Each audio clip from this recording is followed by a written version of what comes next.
Hi everyone, I'm McDices, and we're back with another episode of Speedruns From the Crypt, your regular spooky GDQ Hotfix show. We're around every 2 weeks normally, so you like that? Well, we're here. As well, before we begin, I just do want to say that if you're watching this over on YouTube, feel free to head over to twitch.tv/gamesdonequick to check out some of our live shows. Also, you can find more information about all the hotfixes on gamesdonequick.com/hotfix. But all right, if it's not apparent to, I guess, some of the stuff on the screen so far, today's theme is that we're going to be taking a trip to the movies.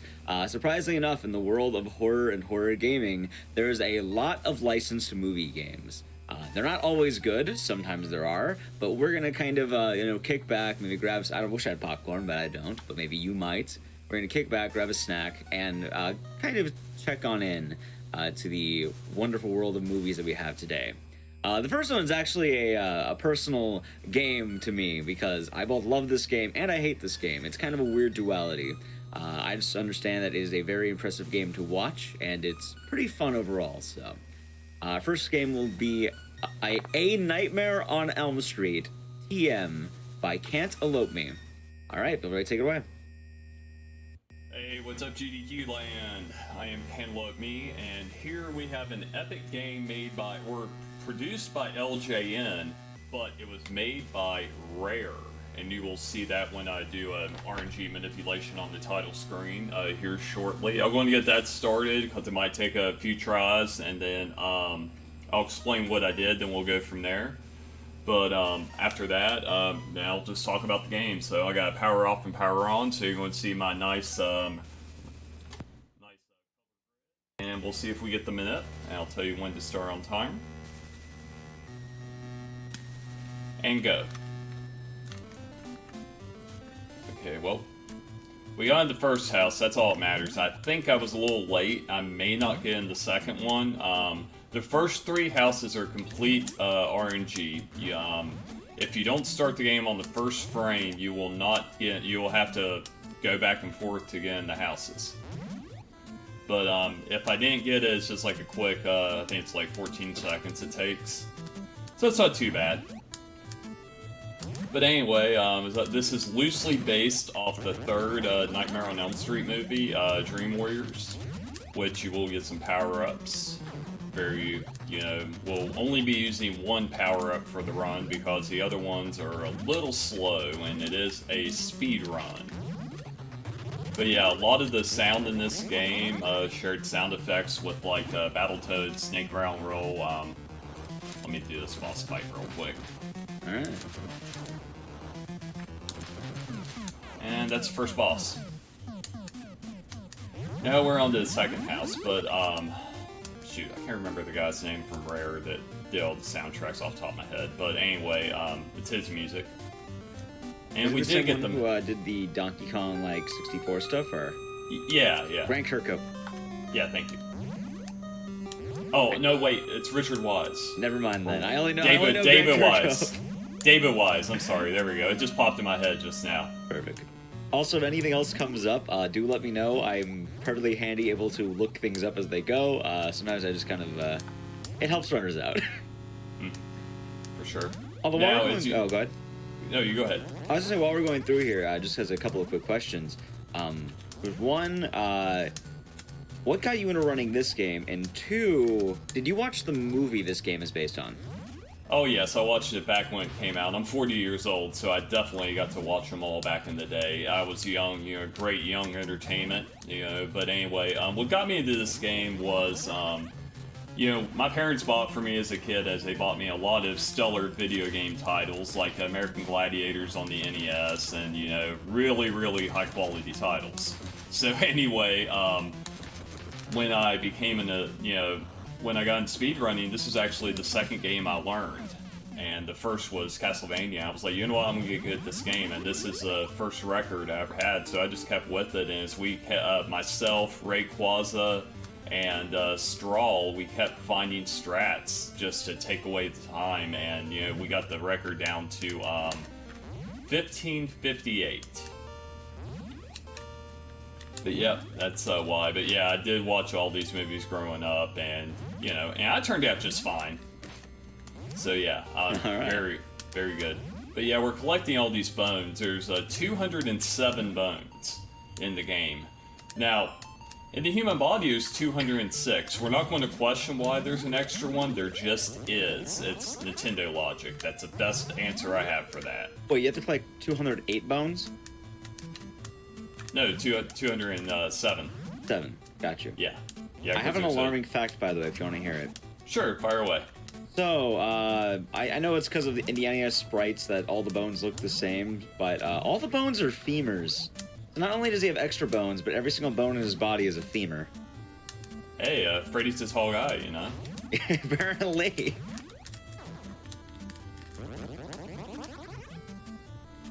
Okay, we got through that. There was a little bit of a, that was cycle-based, and we did hit the cycle we wanted. Now, we will die a few times in the run like we did right there. But, this is live, it's not pre-recorded. But anyway, deaths just happened. 4 hits and you're dead. That's not a health bar up there. That is a sleep meter, which I will explain after I remember how to kill this hand. Lots of RNG to this fight, and I missed the... Oh, come on, get back down there. Anyway. So, all the bosses that you have seen so far are sort of based on, the head, the hand, the hand being the most iconic part of Nightmare on Elm Street. I mean, Robert Englund did such a fantastic job with it. And, he integrated this character into our heads to associate with nightmares for the rest of her life. You're welcome. But, it's, such a great series of moves. The game, it actually plays really well. The jumping is, you have more than one jump height. So it's really nice for that.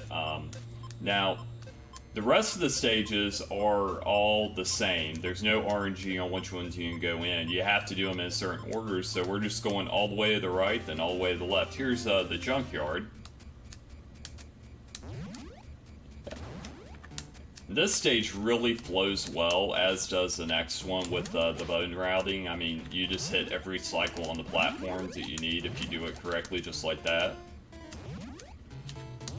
Now, this game is no stranger to GDQ. Back in 2017, myself, Jam Eviler, Feasel, and Scavenger, we all did the 4-player co-op of this run. Now, I recommend watching that VOD because it's hilarious to see 4 players at the same time in a platforming game. This is one of the few games on the NES that had 4 players, and the only 4-player platformer on the NES.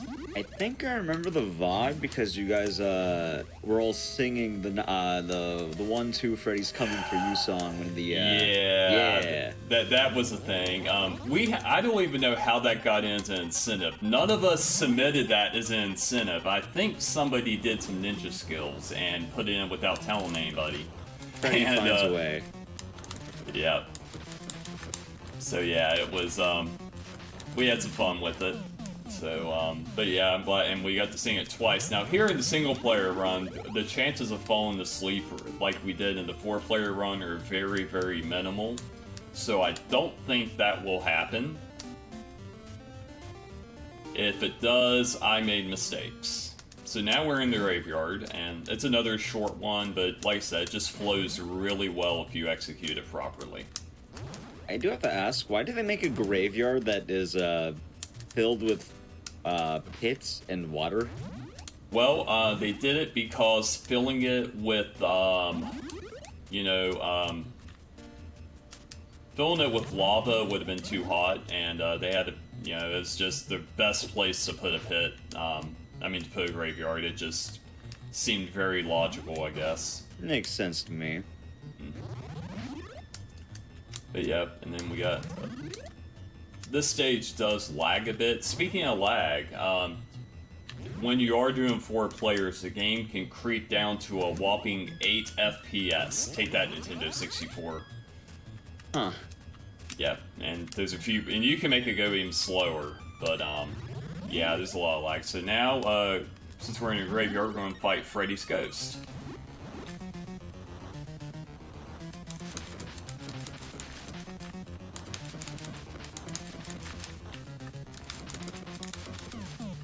A good kill there. Alright. So now we are on to, There's a lot of names for this house. We're just gonna call it the most perfect house you've ever seen, because it's not run down at all. Now this is where this is where the difficulty kicks up quite a bit. Those water droplets are all RNG, by the way, so you will get hit at the worst possible time. And this stage has a lot of sections. And obviously a lot of bones. And the bones also look like wrenches, so I guess we're fixing all of Freddy's femurs as well. Exactly. All 207 femurs. Mm-hmm. I don't know why it's 207. That was probably a mistake. But yeah, I added them up one day because I was curious, how many bones do we collect? And I went back and watched one of my VODs. I was like, oh, it's 207. That's one more than the human body. I'm just going to roll with that. It's kind of horrifying to think about, though, because normally you think about bones, it's like, oh yeah, I have my arms, I have my legs, but like, this means that in his ears, too, it's all femurs. Yeah. Every, like, his fingers, all femurs. I would love to see what Freddy would actually look like if we just used femurs. I don't know if that would be hysterical or terrifying or something. Well, it is a horror movie. There was a lot of comedy, too, in these movies, too. I mean, there's a way to terrify you and make you laugh, too. I mean, you know, they did have some great Freddy had great one-liners. Well, actually, a quick question about, I guess, just kind of running this game. So I know you run a decent amount of old school retro games. Do you know any game that would kind of like, because I know when you run a lot of games, some skill might carry over to other games. Is there any game that would really, like, kind of translate to playing this? Probably not. It's, oh, I don't need that. It's very unique. I can't think of another game that would be like this, really. Oh. Alright.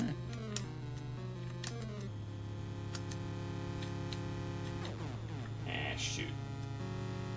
That's a tough section there, but I made a couple snafus, but, you know, nothing super major. Now, this area down here, I named the Gauntlet just because there's spooters, there's spikes, there's water droplets, but it all sets up really nice. If you don't get hit, you will get through that every time without getting hit. If you make one mistake, you're going to get hit a bunch of times.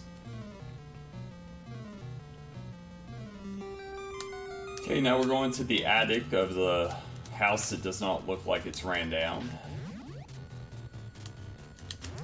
Okay, the little coffee cups that you see, we don't really need them in this run, but it does help. If you're taking a lot of damage, you will fall asleep. Now, the ways to fall asleep in this game is stand still, and also take a lot of damage. That will knock down your sleep meter fast. And if you do fall asleep, the enemies are tougher. And if you don't wake up in time, you have to fight Freddy, but it doesn't end the game, sadly. So there's no point to do that, other than just to waste time.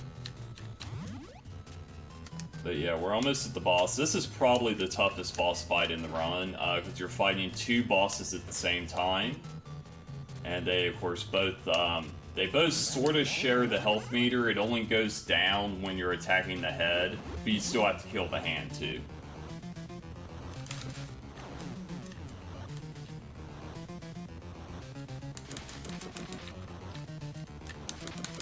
Probably not talk a lot during this fight, just because there's a lot going on here.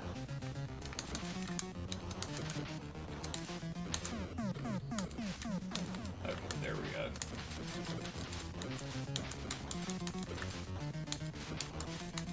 As you see, bosses have iframes, and you can definitely abuse them to your full potential. Now we're on to the last stage of the game. Good fight. Thank you. As soon as you go in this house, you want to jump straight up. There is a bone right there. That one is very easy to forget. Now, This one has some of the toughest platforming.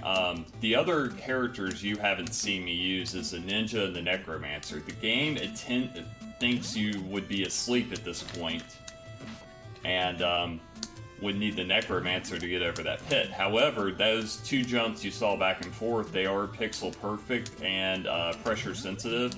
So if you press a button too hard, you will die. If you're not in the right place, you will die. So we actually executed that perfectly without even thinking about it, which is the best way to do frame perfect tricks. Don't think about it, just do it. Because our brains will be one of our biggest things that can get in the way of a speed run. I'm sure we all know that. A lot of it ends up being the muscle memory anyway. Yeah. I was hoping to get more time to de-rust for this, but you know, blame having a full-time job and all that. So I warmed up a bit, but yeah, I'm surprised I still got those first try. Oh, hi. Nice spike. Ooh, yeah. Yeah, that's okay, though. Oof. Yeah. As there's a lot of worse things that could happen there, so that's not too bad. Oh yeah, if you hold A when you go through a screen transition, you will you can buffer, jump like that, and jump into the HUD. It's only useful in a couple points in the run.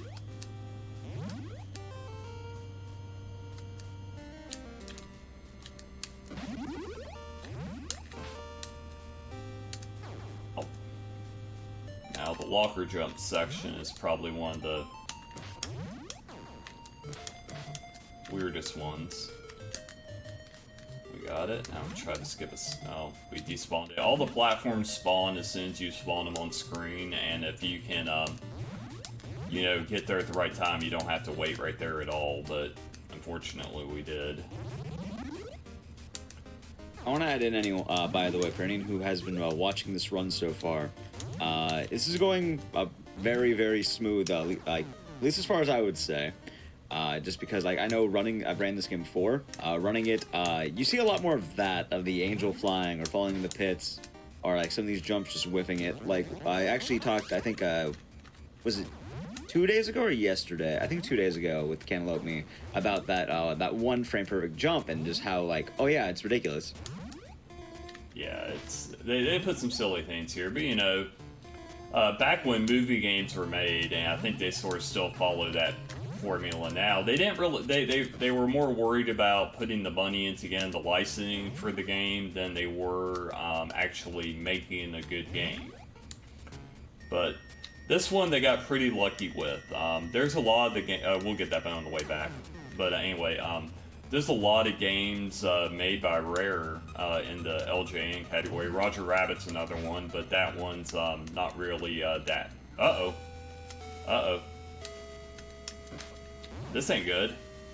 Oh, what happened? My cart's glitching out. Oh.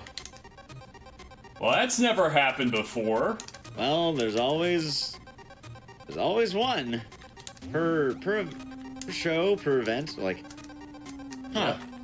Well, we're gonna play it out, daggone. Man, it's gonna make it really difficult to do these boss skips that are frame perfect, since I'm not gonna be able to see frames. Yeah. Well. Oh god, that's horrifying. Well, it is a horror game, so. Okay, let's see if we can do this. This is the TM part of the nightmare. Yeah, we got one. Okay, we did not get this one, obviously. By the way, while you're doing these, just for anyone who doesn't know, this is a really huge skip for this boss rush. Would you like to explain, or would you like me to do it?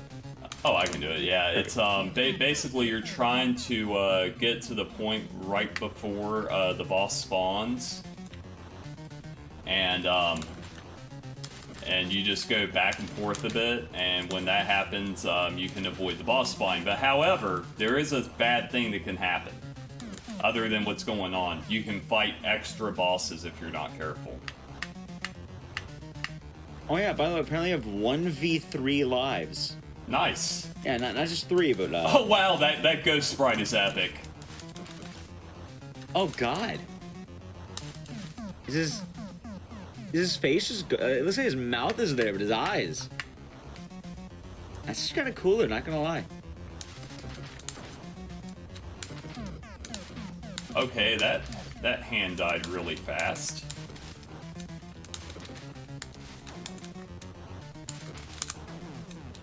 By the way, I hope your cart's gonna be okay. Oh, it'll be fine. Okay. Okay. I don't know if this is like a. No, it'll be fine. Okay. Okay, now we're up to Freddy. And Freddy looks great. Time will be when Freddy goes off screen, by the way.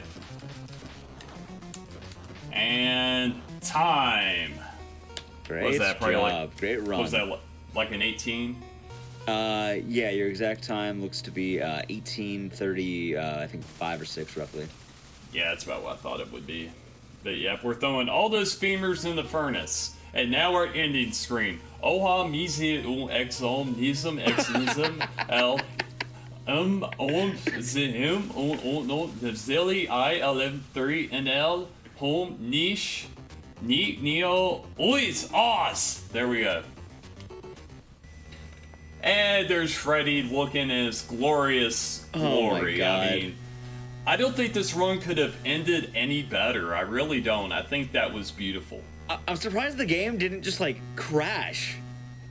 Nah, it's no. This cart, little thing about it. Back when I was speedrunning, I did get a little mad and threw it one time. I don't recommend it. The game still works, but there's no screws holding the thing together. So I'm thinking that may have been the culprit. But anyway, it was still. No, I will keep summoning this demon. I want to. But anyway, yeah, I don't know what we summoned here, but it turned out to make the run great. So It's how Freddy actually looks with 207 femurs in his body. yes, yeah, this is pure education. Do not have 207 femurs. Do not. All right, before we let you go here, though, I actually do have a few questions. Okay. One, is there any like shout outs you'd like to give or anything like that? I want to give special shout outs, first of all, to the entire speedrunning community. I mean, we've been hit with the big thing, having to do everything from home for a while. No live events, we will get back to it, but, everybody's been sticking together, giving everybody great support. The entire speedrunning community in a whole. I mean, just, what you all do, speed gaming, all you all keep providing great entertainment for us. GDQ, speed gaming, those are the two big ones that come to mind.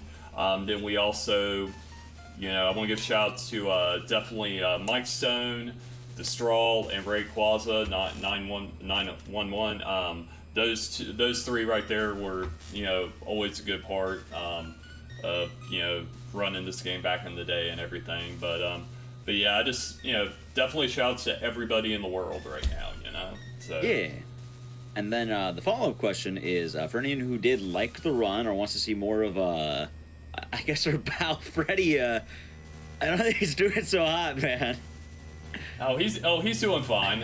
It's just he ate some bad shrimp. So, right. That's what's going on. For anyone who did want to watch more of you or check out your stream or any other content, where can they find you? You can find me on Twitch at twitch.tv/cantalopeme, just like you see it. I do a lot of other things too besides this. I haven't really done this much recently, but there's a lot of projects. The last project I did that took a while, I took Castlevania 1, Castlevania 2, and Castlevania 3, ran them all back to back, and was able to complete a deathless run. So all three of them back to back. So right. I've been doing like little challenges like that, trying to come up with like trilogies to try to perform well, just to mix up the grind a bit, because it's hard to grind one game over and over and over. I hear that all too well. But all right, I don't want to say thank you for being on here. Before we go, I want to add anything else? Nope, that's it. And hopefully we'll get this into a live GDQ one day. Hopefully. I want to do that. I want to do this solo live GDQ. We done the 4-player, but I want to show this in all its glory. And as you can see, this is Hopefully glorious. this won't happen. Oh, if it does, it'll be epic. It would, but I'm worried about the cart. I'm saying right now. I hope your cart will be okay. Oh, it will be. It's an protective case when not in use, so it'll be definitely fine. It survived a move for about 200 miles, so it'll be all right. All right. Well, that being said, I do want to say thank you for the Nightmare on Elm Street run, and we are going to go on over to a quick wellness break. This is a time where we stand up, stretch, touch our toes, do what we need. As well, just before we go into that, I'll be going on to our next game and more runs to come for tonight. In addition, GDQ Hotfix is supported through viewers like you throughout the years. Any sort of subs, bits, all that jazz that ends up helping the GDQ Hotfix run throughout the year. So any support is always appreciated.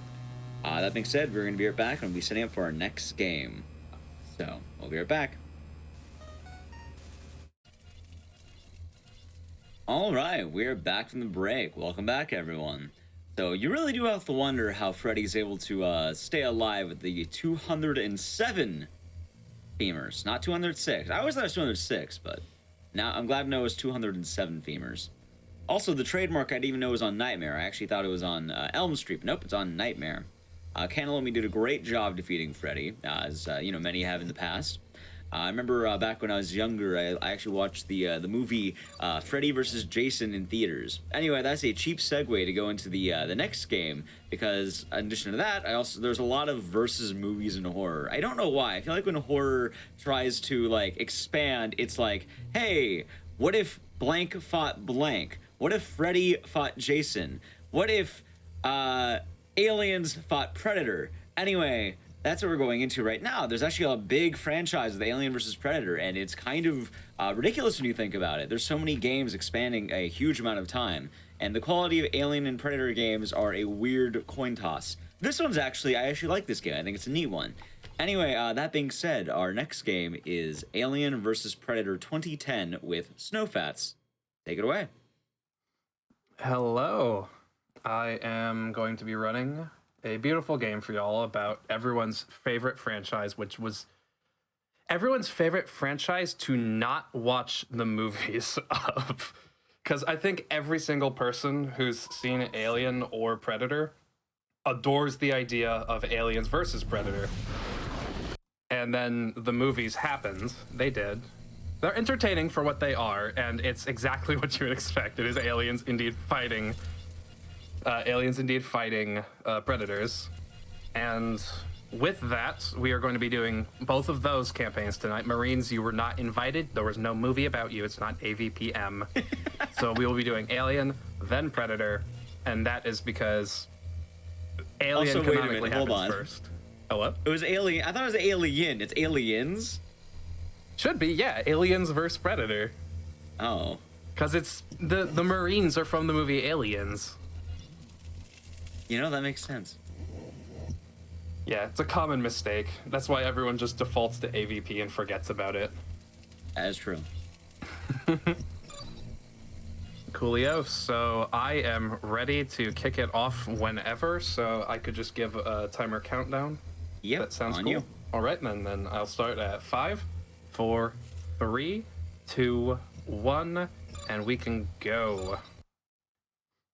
So we play on easy because on Nightmare doesn't really make much of a difference other than boss fights take a lot longer because bosses have a lot more health. Most of the time you're going to be wanting to run past enemies in this game. But we are stuck in a tutorial now. I remember this one. Comfy alien being captured. Might be something special about it. Hope you like this room because we're going to see it for a while. This room takes up a pretty decent chunk of the run. Simply orient your head in the direction indicated. Hello. Yes, we know how to look. See? Watch her track my hand.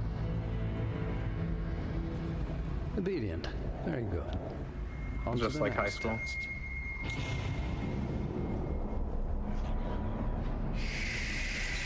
So this is just to teach the player how to play the game.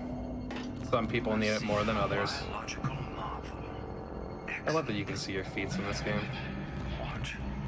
You can walk on any surface. Look at that. Just as I predicted. Gracefully done, 6. So, This is generally definitely... You can go ahead. jump too. I was gonna say, this is definitely like the main gimmick of the Alien, like the main attraction of them in this game. is the ability to walk on any surface. So, that being said, I want to kind of go, I guess, use that as a bounce point to the next point. The category we're doing today is Alien / Predator. So, why don't you like the Marines? Because the Marine campaign is longer than the entire estimate for this run on its own. It is. I like this game. It's very enjoyable. You play as a cute little alien, and the Marine campaign is kind of a slog. Rest in peace, brave soul. Do we headbite them? I don't know if we should headbite them. We don't have to. I mean, you can if you want to. I could. Thank you. This is interesting. Break all the lights. Amazing. Oh yeah, Also, the given the game's way this teaching game you actually about- plays, both for the Alien and the Predator, honestly, it's more of a boxing game than it is a horror game. It really is. It's kind of in the movies, like the movies in that regard, where it's more about action than it is about horror, even though both Alien and Predator are kind of iconic horror films. right? Do the Predators have names? They do. I'm not gonna remember them. Excuse me. Dark in here. Hello. Because I'm wondering, like, is like the main Predator gonna have like an Uncle Polly, kind of like Rocky had, like, you're a bum, Pred. The main Predator you play as in this game is like the most capable Predator in probably any of the like franchise. This should be more of a challenge for And you. yeah, so our basic attacks are left click, which does 1 damage, right click. Well, the alien's right click is a tail swipe, which does 1 damage again. But if you're close enough, you start doing a heart attack like I did where I stood up and attacked this guy. That does 2 damage. Problem. Also, I don't want to be corrected in chat really quick. I know Mickey said it. It wasn't Polly. It was Mickey. Strong indicator. Last time I tried making a reference, I got it wrong, and then everyone corrected me. It was Mickey. Enough for today, I think. I would like to bite your head, thank you. So, Mommy is calling, and she wants us to get out. And we have to wait a very long time for the text on screen to tell us that we can leave. Also, you may have noticed I was a little slow in killing those guys. You might think, I could do that faster. You probably could. You would soft lock the game if you did that, because for some reason, the Alien tutorial is special, and if you try going too quick, the game does not like that. Huh. This is a really fun speedrun, by the way. The Alien one is kind of hectic. The Predator one in general just has really interesting skips. Impressive, Six. I'm really interested in the Predator one. I know the Alien one. I've ran that one previously. Not an option for you. The Predator one, I did that one casually recently, so I'm really intrigued to see how you end up skipping some of the portions. We destroy some levels. It's not even funny. Also, do you like how the TV in this corner wasn't here the entire time, but now it is? They installed it while you were passed out. Yeah, this is where the story breaks off. You think, like, alien and containment, what's the point? Of course we're gonna break out. This entire story would not have happened if the emergency power, like the backup generators, powered the xenomorph restraints instead of all these lights and alarms. That was a bad decision on their part, but here we are. It's like IT 101. You're supposed to protect the servers, not supposed to protect the lights. So, all our boys here. Yeah, we're freeing them. It's party time. Also, this game has collectibles that I actively avoid. Hello. I like how that was like just a button, but the alien was like, you know what? I gotta bite it. Biting it. It's the same thing. But you can't say that there haven't been times when you've been so tired that that's how you interact with your computer. You know? There's a strong point. Yeah, so for this sequence, all we need to do to escape is kill all the guards. And then the final little vent will open up for some reason. I guess there's just enough dead bodies that they realize the room smells, so they're just gonna vent it out. We can buy batteries. That opens elevators. Elevators don't have elevators in them. Don't ask what's up with this game. If you think about it too hard. By the way, we're just not going to die in like any of this. The only difference playing on harder difficulties would make is I would knock them down and or kill them before doing what I did there. And it would just be a little bit slower. That's the first level. We're past the tutorial. It's gonna pick up in pace a lot from here on, but the gist is, in general, There are a handful of things you need to interact with. Bare minimum to get through. Run past everything else. And yeah, now the Marines are called here, so the fun's over. The fun police have showed up. But we gotta just get through these sewers really quick. Excuse me. Nice electricity. And we also aim to optimize how far we can sprint and how far we can jump to get through things a bit quicker. That is because sprinting in this game, the way that it works is you press the sprint button and you essentially, so long as you keep moving forward, you gain a speed buff for a few seconds. It's different time length depending on which ones you play as. Aliens are real fast. Predators are also really quick. The Marine is painfully slow. Yeah. So we can interrupt it with a jump into kind of like any kind of event. Oh my goodness. Everybody with a shotgun want to just talk to me. 1 second.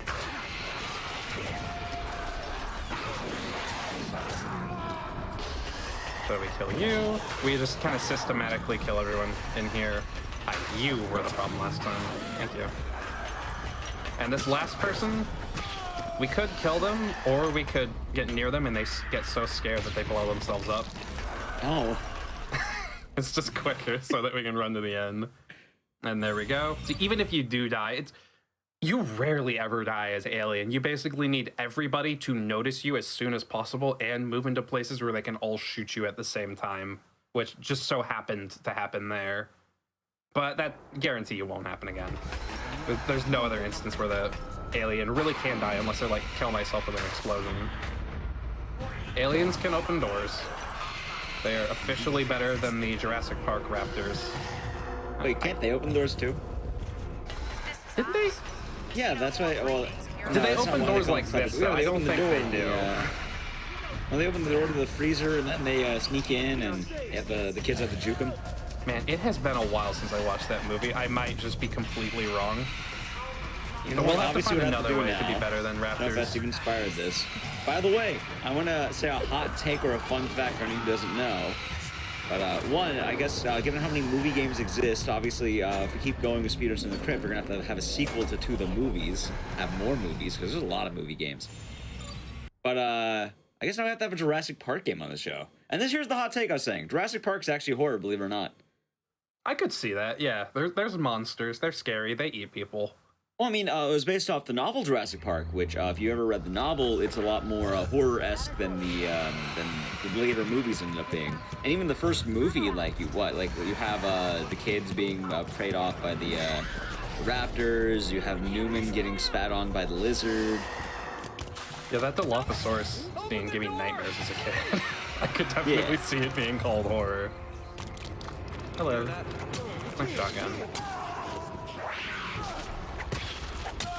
We kill them because we do need to kill every Marine here, and then we also need to break their fancy tower because they're not allowed to have fun things.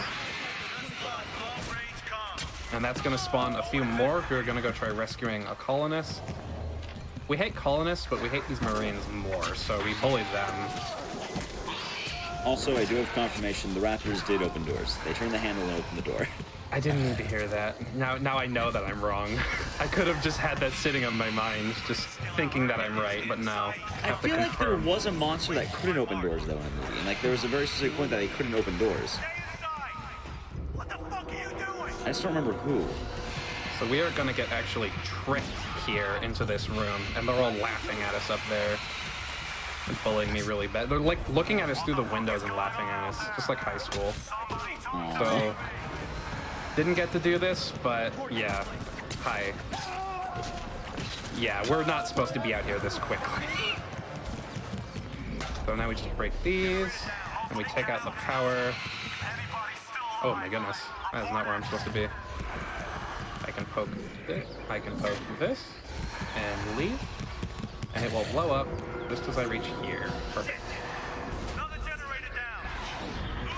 And we're essentially just trying to get through this compound. This game actually reuses most of the areas for each campaign. So the Predator and the Marine also go through this same kind of like jungle compound that I've been dealing with. Which is a really neat thing about this game. Also, just talking about the game for a moment. The game doesn't like, even though it does reuse it, it doesn't feel like it's like cheaply like, oh, just do the level again. Like all the campaigns are pretty intricate. They kind of take you through journeys. You kind of get to explore more of the areas. The gameplay is wildly different. I think they even have like an online thing where like you can do multiplayer or something. They did have a multiplayer versus. I remember playing it back in the heyday. It was not balanced at all. My favorite thing in that is you can perform. Oh, hang on. Actually, can I get this?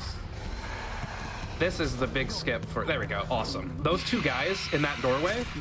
In the opening cutscene, they're opening that doorway up and walking through. If you cancel the cutscene and sprint over very quickly, you can get like the door is actually open and you can just get in.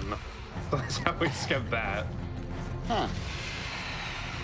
Well, up here. 1, 2, 3. These guys have 10 health. Or While Snowpass is doing this, we kind of joke that this game is kind of just like boxing. If you didn't believe us before, well, just kind of watch as we take out the predators here. 1, 2.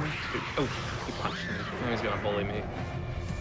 These 2 hits. 3, 4, 5, 6, 7, 8, 9, 10.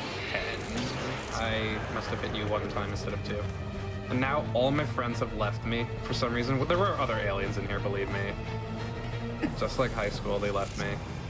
Hello. So this is kind of my preferred way of fighting him, is just blow him up for like half his health and then just keep bopping him. And yeah, grabbing him there ends the alien campaign. Oof. So I'm just gonna wait until this cutscene's over. Oh, by the way, there's a hiss button in this game. You can hiss at any time, even during cutscenes like this. So you're just like, you can spam hiss while just getting beat up. Just like in high school. And there we go. So we have completed the alien campaign. We will now go for the Predator campaign. So that sets up, we skip it there, but we hit that Predator, we knock him down, and then we actually hit him with a face hugger. And that creates a Predalien, and the whole alien breaking out, breaking all this stuff, and then making that Predalien kind of starts the story for both the Marine and the Predator. The Marine and Predator campaigns happen around the same time, and now you play as an elite Predator who's like, aliens have broken loose on this planet and there's humans there, and we have a bunch of dead Predators on that planet. So we need to go, set off the wrist bomb things and stop humans from taking our technology.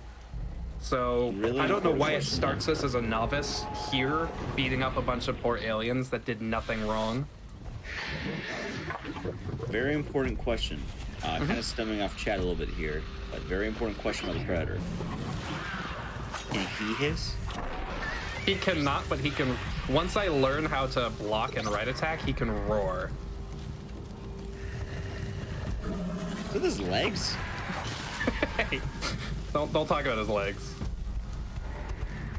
I did mention that you can see your feet in this game. Now I can block. Bonk. Thank you. Yeah, by the way, in the multiplayer, the Predator actually got severely nerfed. Because you might be able to tell the Predator is really, really strong. He can just kind of like blow enemies up like immediately with his claws. These claws are easily like one of the best weapons in the game, hands down. And aliens have 3 health. There's one more. There you are. Thank you. Oof. No matter what you do, you get hurt there because the game has to teach you how to heal. They don't teach you how to heal as an alien, actually. Healing as an alien is either wait over time for health to come back or do a head bite to instantly refill your health. For the Predator, you just get these little things, and you just kind of like poke yourself with it, and you gain full health back. The Predator is like 6 health, by the way, normally. In terms of multiplayer, the game was balanced in favor of the Predator because it took the health values. Humans have 3, aliens have 4, and Predators have 6. It took those health values from the easy campaign of Predator, for some reason. Huh. And we just picked up the Plasma Caster. This is, iconic weapon. This is also the best weapon in the game, bar none. It does massive damage. It locks on for you. It does really long-range, fast-firing projectile, and also like the damage of this thing is more or less a one-hit kill on everything. Also, it was that way in the multiplayer too. Oh. Like, if you've watched Predator, one Predator takes out like that whole team of like elite military spec ops. Why they thought having equal number aliens, predators, and marines would be a good idea is beyond me. But now we gotta hunt.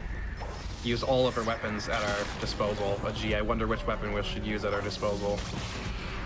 Hi. Yeah, use all your weapons to kill the serpents. Okay. So a question while you're doing the tutorial here, and this is probably a dumb question, so I'm assuming the answer is yes. I'm assuming you've seen a lot of the Alien and Predator movies. Yeah. I have not seen Prometheus. I have seen pretty much everyone else, though. What about the Alien versus Predator movies? I have done my due diligence. I have indeed watched AVP Requiem. But did you watch the first one? I did, yes. It's really cool. I liked it. Yeah. Is it anything like the game?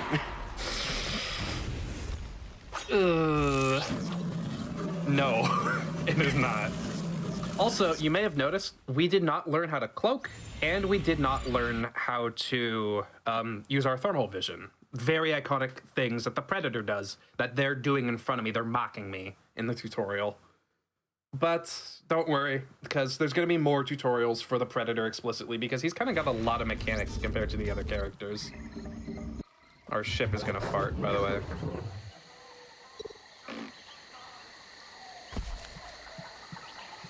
And now we learn how to do our jump, and we get thermal vision, which lets us see humans really well, and we get our cloak finally. Let's find some live targets, Sarge. There you go. You found live targets. No contact. Stay calm. Touch that, thank you. Cool. That right there looks like I was just having fun shooting them, but actually that saves a lot of time. Because if you get too close to them, the game goes into a very long tutorial teaching you how to lure Marines around using like sound. And we can kill both of them, which allows us to just outright skip that tutorial, which is nice. We're also skipping that Youngblood. The game wants us to find all the Youngbloods and detonate their wrists. Unfortunately, the humans didn't make this electric fence very well, so we can just jump past it and jump on invisible things because they haven't loaded yet. We sequence broke a lot. We were supposed to fight a bunch of aliens. We were supposed to sneak past a bunch of Marines. We're supposed to go in that same place we went to in the Alien campaign. And you see we're sort of going through the same level in reverse. Oh, thankfully I brought my head from home, so we don't have to find one here. And even though there's no door here, we need to do that. We need to do that so that we can spawn the end level trigger, because otherwise I can keep walking here and just fall off the level and die. Which is fun, but not useful. You can do that as the Alien too. You can get out of bounds in a lot of places. Oh yeah, they didn't expect you to be able to jump on that one little ledge of the cliff there, and that lets you get into all sorts of places they don't want you to do. To a lesser extent, we do more or less the same thing here, where we can jump on that, and there's a tiny bit here. We're supposed to fight a bunch of Marines, sneak past like a turret, and then cross like this entire canyon. We can just skip past like the entire canyon though, and instead just go straight to the roof and get into the facilities.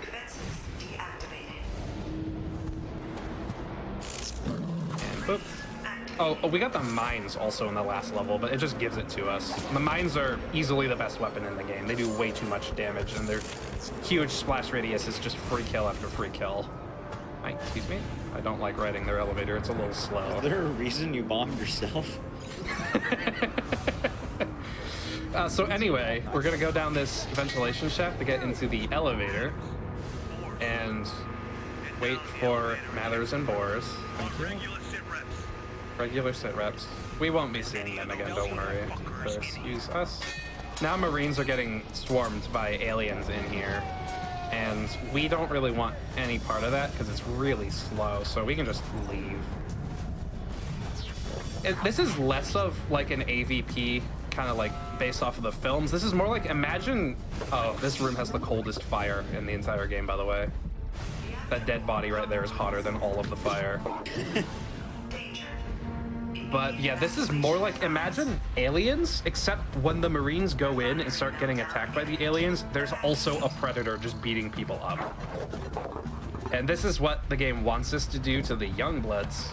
This is the only one that we cannot skip because the game like drags control away from us and forces us to do it. And it's just in this hallway and you cannot jump past him. But we get the Smart Disc. The Smart Disc is easily the best weapon in the entire game. It does all too much damage, one-shotting pretty much everything, has infinite ammo and fires. You can throw it very quickly and it bounces all over.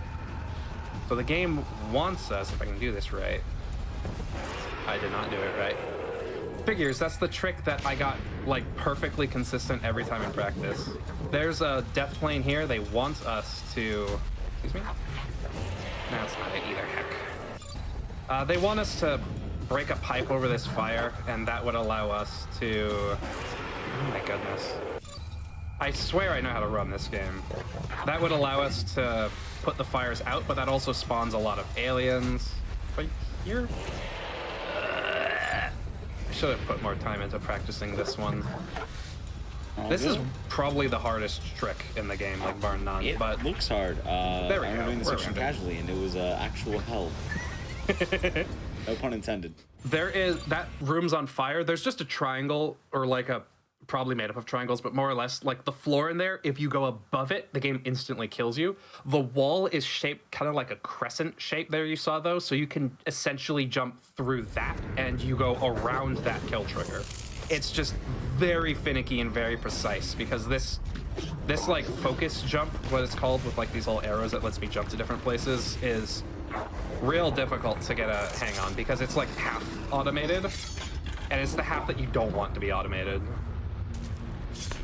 So I had a few questions in chat. What is truly the best weapon in the game? We haven't found it yet, actually. There is a fourth weapon that we're going to get that's the best weapon in the game. The Predator gets 5 weapons.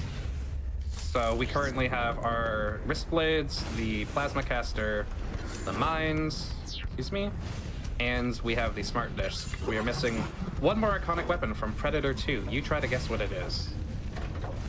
Donald Glover. Yeah, actually. Perfect. So yeah, now we interact with switches, and we're going to get a new mask, which gives us alien vision, as opposed to just having normal vision or people vision. And it makes everything look black and white, but it also highlights aliens like an obnoxious color, like that. And it makes them really easy to see. Excuse me, thank you. Just kind of optimizing jumping over these cliffs. And now would be a good time actually to explain why I hate interacting with things as a Predator in this game. For the alien, as well as for the Marine, you saw when I needed to like interact with buttons and stuff, it says to hold E. If you just hold E at all times, the moment you walk into something like that, you'll interact with it.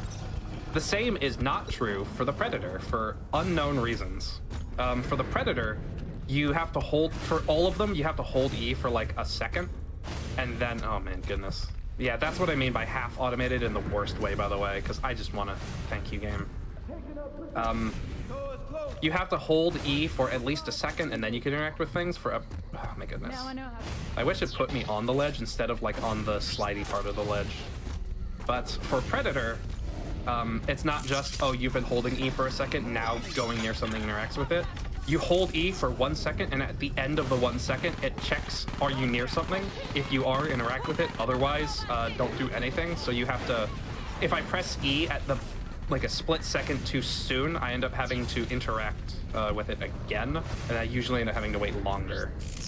Like right there was perfect, and I was holding E before I came up to it. If I held it a bit sooner, I would have just walked up to it and I wouldn't have turned that switch. Only the Predator does that. Even the Marine does it, like, fine. I don't know how something like that was changed. Also, if you didn't think the Smart Disc was the best weapon in the game, it is. What about that weapon you're getting? What, Donald Glover? Donald Glover is also the best weapon in the game. If you want to win multiplayer, by the way, the plasma caster is the best weapon in the game. Here we go. Predators love interacting with 3 switches. This movie confirms it, makes it canon. I can't believe he's dead. F. Excuse me. Oop. And we are going to be fighting first boss, actually, as the Predator. It will be a big ol' alien. Excuse me, let me alone. That alien is moonwalking? It looks like it was earlier when it was like running. Yeah, they do. Oh, he's dead. That's a good boss. And there we go. We have beaten this level. Things go by real quick in this game. I just kind of have that planned out to use the explosives around the arena to do as much bonus damage to the boss as we can, as well as our own weapons, so we don't have to bother getting more energy to kill him. And since we killed that boss, we get the oh, yeah? You want to hear a horrible... You know, I am thinking of Danny Glover most likely, but you want to hear a horrible pun? I do, absolutely. They said, of course he's the best weapon in the game. He's a lethal weapon. I like that one. I am happy I read that. I want to thank Solitude for that one. I read that in chat. It's too good to pass up. Unfortunately, also, I want to say chat might be right. What do they write on? Better not be the dinosaur thing, the raptors opening doors again. I can't live through 2 miseries like that. Excuse me. So the weapon we got at the start of this level is the combi stick. The big old spear that they use in Predator 2. It is the best weapon in the game. Absolutely. Because you get infinite of it. What's the word? It was the Danny Glover. It was Danny Glover, not Donald Glover. It was Danny Glover. Oh, Danny Glover, my mistake. Exactly. I got that one wrong. Okay, so we're going to be in this room, and he's going to talk at us for a while, so if you guys want to read anything, have fun. Pretty much we're all good. This is a lot more casual. We do open up questions to chat if anyone does ever have any. Yeah. We do read chat during these. So there's that. While we're waiting, let's see. We talked about the movies. Oh yeah, so question, what got you into running this game? Watching somebody, out of curiosity, do the Predator campaign, and I thought the skips in it, on even just the first level, were so cool that I decided, you know what, I'm gonna try running this game. And I learned a bunch of things, and I discovered things like the ruined skip for aliens. People weren't doing that before. There's a few things for Predator I also figured out, like the consistent Predalien fight using the explosives there, and also, well, the Predalien, I mean, the Praetorian fight. Predalien happens later, because spoilers, we are now also tracking down the, excuse me, thank you. We are now also tracking down the Predalien that the alien created at the end of his campaign. So that's gonna be a boss fight. Excuse me, coming through. We are headed to medical, so we're just gonna wait for them to weld this door open for us, because unfortunately, Predators are not as good as aliens, so they cannot open doors. To faster than light commerce. Goes there. The Yutani Corporation has been a vanguard of the new frontier. Yeah, and we have a lot of health, so explosions don't really bother us. Excuse me. And this might look familiar to anyone who is watching the start of the Alien campaign, yeah. Although this is actually, it is the same area, and it's the same kind of idea happening of aliens breaking out, but this is long after the alien actually broke out. Like, the Alien campaign has already ended by this point, so I don't quite know why this sequence happens again, but it's really cool, it's fun. Just watching all these, like, nerds run around, and just making fun of them while running through the hallways. It really is just like high school. Excuse me. Hit this button and an elevator would come, and now we kind of have free reign to do whatever we want for a little while.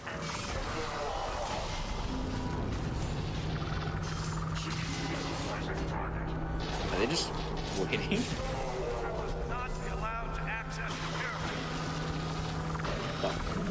Why didn't they try to attack you? Good question. Well.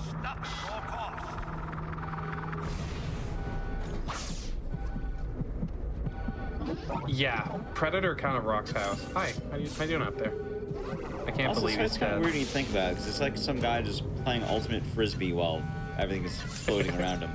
Yeah, I'll meet them down there. I'm not taking the elevator. Oh. Okay, so we're headed on to the final level now, which is like the big old temple, and you will never guess how many switches we have to hit as a predator in this level. I wondered All right. about anything more than It's definitely somewhere between 2 and 4. You're getting close. Is that all you believe that we've done here? 3. Violated your cultural You're right, actually. I honestly am shocked. I don't know how you got that. All right. Is that one coming back down to us? Yeah, that one's coming back down to us. There we go. At the bottom of the elevator. I'll grab that health. For no reason, really. I'm not going to need it. We have to wait in this section, so it doesn't really matter what we do, because this door needs to open up before we get through. And we have to wait for this kind of session to end. Dodge. The alien wouldn't have to wait. They would open the door. Pretty much, yeah. You have to wait for the parade.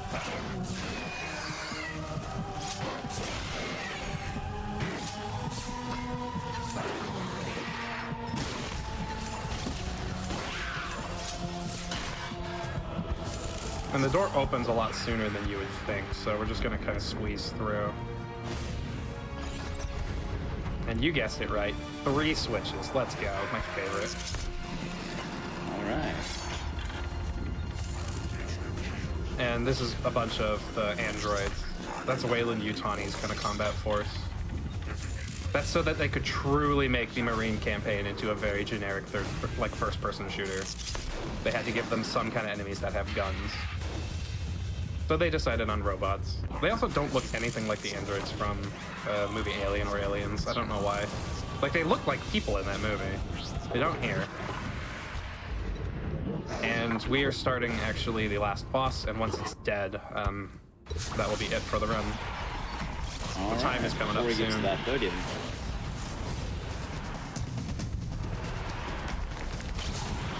Boop. He wants to run off and start like a long, annoying cycle.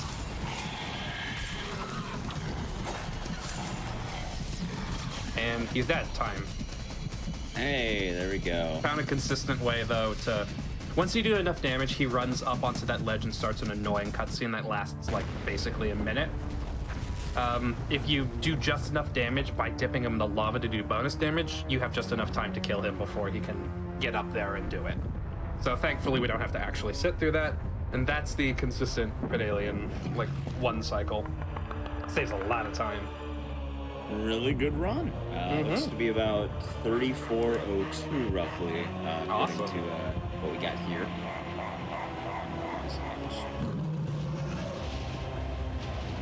Tap this on in. But really quick, during the fight, we got caught in chaos, so let's wind down for a moment at the end of this run.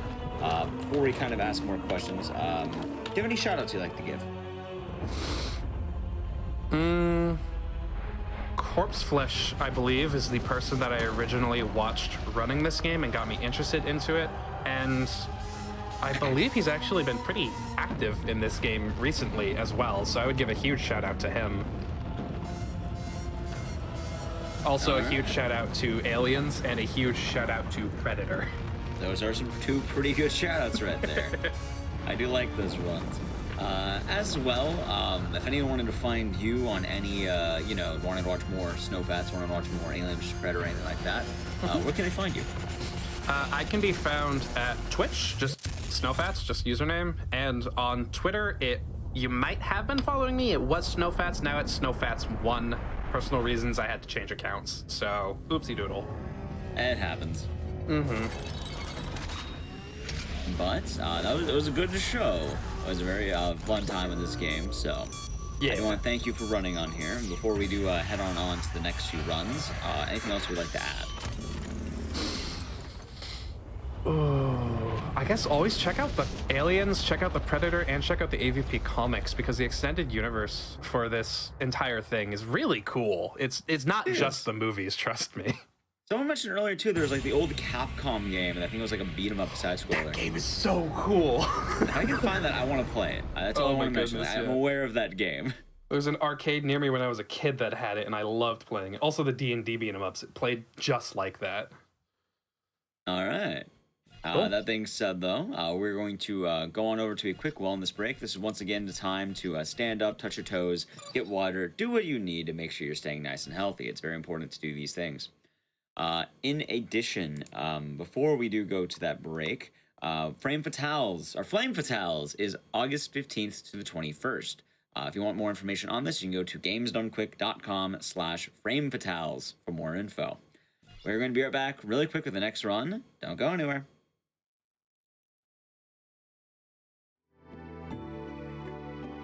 All right, we're back from the break. That was a very fun run of Alien vs. Predator.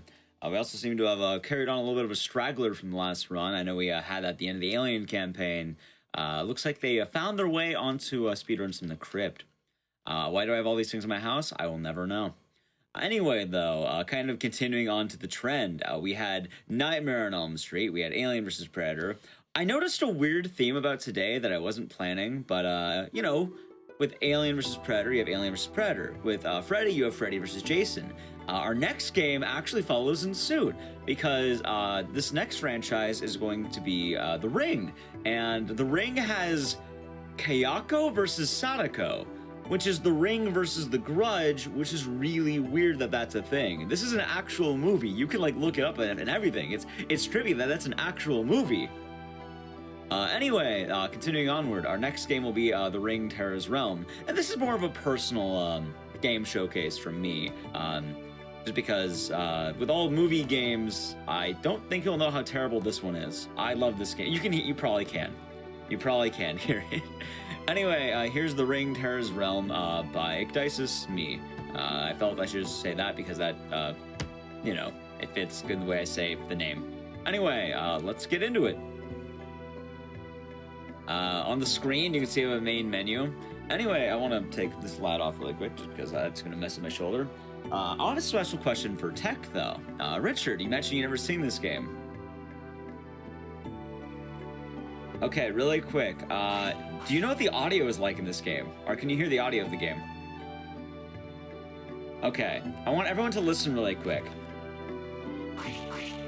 This is not edited. This is not pre-recorded. This is... Wait. For some reason, whenever you confirm things, you get Nickelodeon slime effects. As you can see here. If that's not a good indication of how the run's going to go, yeah. Anyway, time can begin in 3, 2, 1, go. Why 3D glasses? We're going to the movies. You need to be able to see the movie in 3D. Hello? Meg? As well, given the caliber of this game, we're actually going to be watching some of the cutscenes here. Really? That's great. So why don't we go out for a celebratory... I'll give us a nice way of knowing the plot. There's not a lot of them. There's about like 3 cutscenes in this game. Bye for now. Well, who the hell does she think she is? She has Also, yes, this is for the Sega Dreamcast. But Sadako.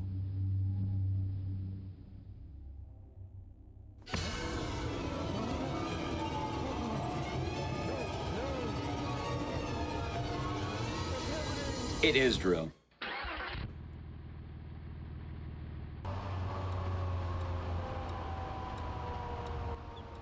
Oh, Robert. He didn't sound so pleased, even though it's been quite a while since we spoke. He's absolutely Mr. Thickhead, even on my last birthday. Well, today's the day. He has to make up for it.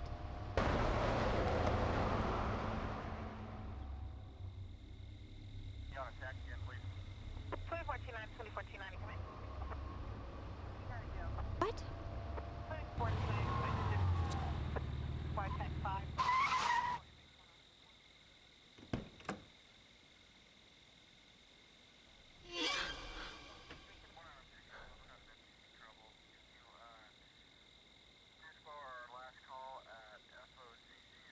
Robert? Yeah, and I think we're just gonna have to do it that way. And that's just a... Hey, miss. No, I'm sorry, you can't come in here. You're gonna have to get out of here. Or do you live here? What's happened, officer? What's happened, officer? No, I'm asking you a question. Do you live here? Hello? I was planning to take a note on their faces, by the way. Watch out.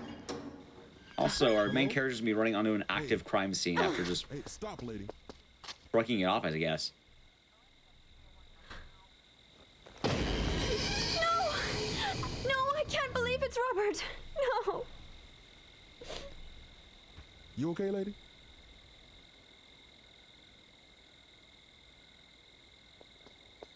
Meg, what's going on over there? Like, hey, man, what's happening here? Now, hold on a moment, sir. I know the two of them. They're friends. What happened? I don't believe this. I see. Oh, Meg. Could you explain your relationship to either her It's a or full the game. We're just gonna show up the Yeah, cutscenes because I know this the game two of is them. a They're treat. both my friends. I'm Jack, and this is Robert's girlfriend, Meg. Oh, I see. Well, I'm What sorry. happened to Robert? Actually, we don't yet exactly know what happened to him this evening. You don't know? Isn't this a murder? Okay. It's unlikely to be a homicide case. Not a murder? Then what's that? Did you see his face? What's happened? Oh my god! Well, we'll get to the bottom of this. Okay. I'm still alive. I'll work for this company without you, Robert. There's gonna be a lot of info being dropped right now, by the way. Right. Because the history of this game is wild and I love sharing it. But I want you to have that mostly uninterrupted. Okay, for one, I hope you like this song coming up. This is the only song you're going to be hearing for the next 20 minutes. Maybe there'll be a slight pause, but the song coming up, enjoy it for the next maybe 20 minutes or so. The plot of this game is that your boyfriend died, and as you know how it goes, if you're dating someone and they die, you get their job. So Meg now went from not having a job, and now she's working at her first day at the CDC, which is the Center for Disease Control, as you may know. Because that's how it goes. That's how you get jobs. When your boyfriend dies, you just take their job. Right now, it's her first day on the job. Meg has brought 2 jackets, and we're kind of investigating this thing called the Ring. In addition to this, this game came out in the year 2000. It is a movie game based on the Japanese Ringu. A lot of people think, oh, this is just like the North American movie. It's bad. Nope, this came out before the North American movie. I just like to point that out. This is based on the Ring comics. There are 5 books apparently. This is based on, I think, book 3. I did not know there were 5 books. There's gonna be a lot of weird cases for this game. Also, it only ever came out on the Dreamcast. It's called The Ring Tears Realm, and I really hope you enjoy the song. They went hard on the piano.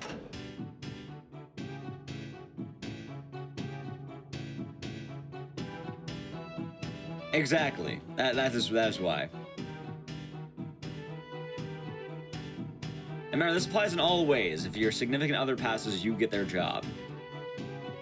Now we're going to go on the computer and we're going to play the game Ring, a killer computer program, which you can see is just very 90s Ring. Please enter your name. That's how it knows. You type in Meg, you immediately enter in. That's the login. Just, okay, it works. That's how computers worked back in the day, right? You just open up a screen, enter your name. Works every time. Whenever I turn on the computer in the morning, just type in Ecdysis, it works. So, kind of going back to this game, you saw that office world. Now we're in RoboCop land. This game has 2 modes. You have the office, and then you have the Ring world, which is the office, but now it looks like RoboCop. By the way, people have been asking why am I wearing these. I actually need to take these off, because this can get rather dark.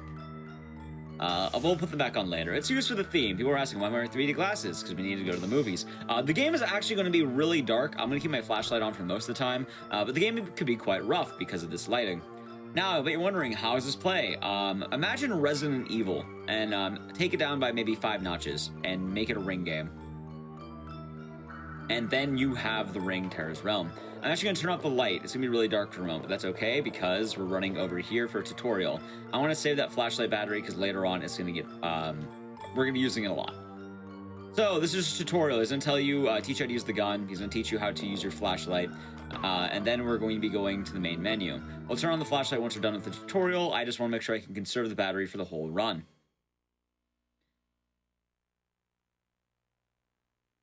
I said there'll be slight pauses. In the office world, it's gonna be 20 minutes. Alright, so now we're back here. It's gonna be a brief pause. We'll teach us how to go in first person, and then we'll be turning back on the light. Normally when you're running this game, you don't want the light on at all because, you actually want to just save the battery as you can for important parts. We'll just grab an extra battery. It's easy to route in. Anyway, we're going to be getting to our first major enemy of the game. This is the introduction.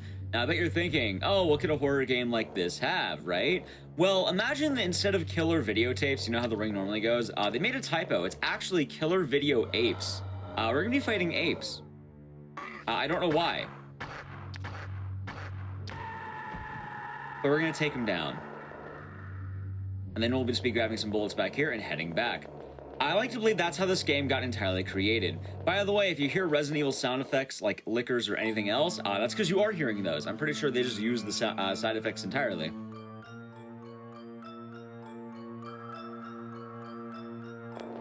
Also, if you have a pass out counter for Meg, that's going to happen a lot. And no, we're not going to do the backup jumps. Those are, I mean, we'll show off what the backup jump looks like, but yes, it's a very interesting game. Also, hey, we're back. Yeah, she just passes out and then we're back to the ring. We're back to the real world. See, we're playing Ring. And, whenever you have a hard night of gaming, you pass out in your chair. At least Meg does. Also, she'll keep that one smile on her face the whole time. It will never go away. She is very happy.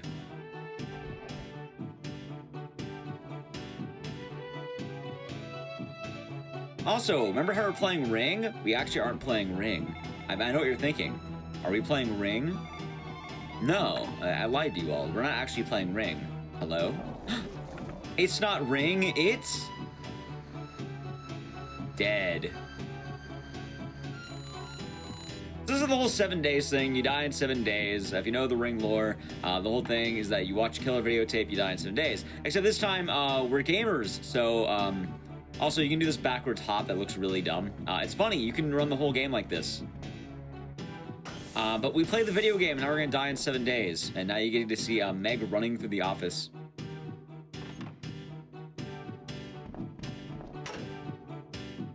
It's mostly like, alright, in the office you kind of get lore and story, and then in the Ring world it's mostly like the combat and stuff like that. So a lot of this game, and a lot of the speedruns are going to be trying to do as little of the game as possible. I know that's a lot of speedruns. Oh, go fast means you get to play the game less. But this game has a lot of like bonus cutscenes you can get, so we're only going to get the ones that truly matter. We're going to meet up with the chief and get adding more story. So including the story, not only did we, your boyfriend died, you got his job. Not only that, they called you in, and on the first day there, all right, we're quarantining. So on your first day of the job at the CDC, you're now quarantining in the office because there's a disease running around. Virus, what they call it. By the way, his name is Chief. It'll change later. His actual name is John. The game will kind of alternate between Chief and John depending on how friendly you are with him. It's weird. I see it right now on the other end. We have the new 3D glasses. They are. The people at the CDC are playing video games, apparently. So, there's that. A lot of this is kind of like rhythmic mashing, so you're trying to just get through the dialogues. And the game's kind of weird, as I mentioned, because the game wants you to look around quite a lot, but the problem becomes that, well, in order to make the game progress, you're going to have to do certain dialogues. So in order to kind of proceed through the game, I'm going to have to go to the reference room. In order to do that, I'm going to have to do like 5 other things. And I know that can be explained for all games, but it's really specific on what allows the game to progress. Like, it's not just, oh, go to point A, go to point B. It's, oh, go to point A, but in order to get point B, you have to do this random thing throughout the game. I'll actually show you how weird it is. Right now, I just need to talk to the chief twice. And she does have a Joker smile on her face. I actually have, I think it's called a quick poem. She is beauty. She is grace. She only has one expression on her face. So. Also, we have the very real 3D glasses. So we're going back to Office 1. By the way, if you're wondering why am I turning so wide, it's because this game does not know how to have good tank controls. It's very wide turns. The game is tank controlled. And further going into this, you can't do anything until you leave this room. So that's the trigger to kind of progress through the game. You have to enter the room and immediately leave it. You can look through this entire room and you won't get this phone call unless you decide to enter and leave the room. There's no indication you're supposed to do this. By the way, yes, her running noise is the sound of thundering feet. She takes giant stomps wherever she walks. I also want you to note the jacket on the wall, because on her first day of work, she brought 2 jackets. It's the same exact jacket she's wearing now. I don't know why.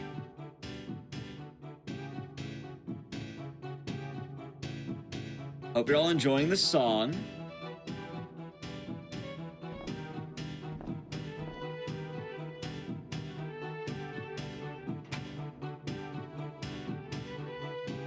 So once you get this, you can go back to the chief, and then we're pretty much gonna get thrown back to the regular world.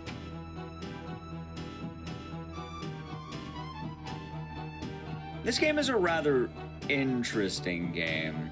Also, another mechanic I kind of want to mention is we'll have weapons in the ring world, but in the office world, we have a separate inventory.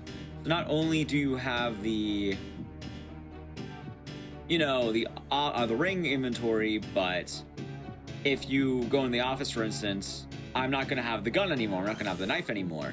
So I know a lot of people who play Resident Evil games and horror games like that go like, oh, can you do knife only? No, you actually can't. And you pronounced Ecdysis like Ecdysis. Ek also works, but my name is Ecdysis. Anyway, now that we did that phone call, we can now go back to the chief, and he's no longer going to be the chief. At this point, I think now we're friends with him, so he'll be John. And the game is going to keep doing that weird shift. That's how you pronounce Ecdysis. Also, if you're wondering why did I want to run this game, I thought it was funny, so I pretty much routed it with the help of a couple of other community members by the names of Pa-sama and Suzuka. But I wanted to run this game, so I just went for it, and I ended up kind of getting it to a pretty nice time. I know way more about this game than anyone should. I had multiple copies at one point. Also, there's the chief again, but now he is John. After going to answer that phone call, he thought about it, and you know what? Now we're best friends. We can call him John now. You don't have to call him Boss Man. Now you can call him John. It is. How many games do I run? Over 110 at this point. I lost count because... Oh, wrong one. I lost count because I just haven't manually counted in a while, but over 110. Anyway, as you saw, that door was locked, so now we need to find the key. And it's kind of the weird backwards logic of you need... It's like kind of like a point-and-click game with the logic of what you have to do. We have to talk to this old man named Timothy who's on a permanent gaming hunch. Timothy is going to be used to get a key.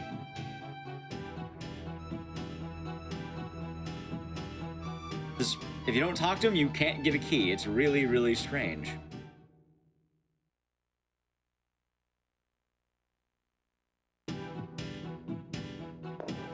But now that we have that, we're actually going to be going to the men's locker room. Throughout the game, if you play this casually, you'll kind of be noted with like the security guard in the area saying, hey, you can't be in the men's bathroom. Because Lucchino is not very nice to us.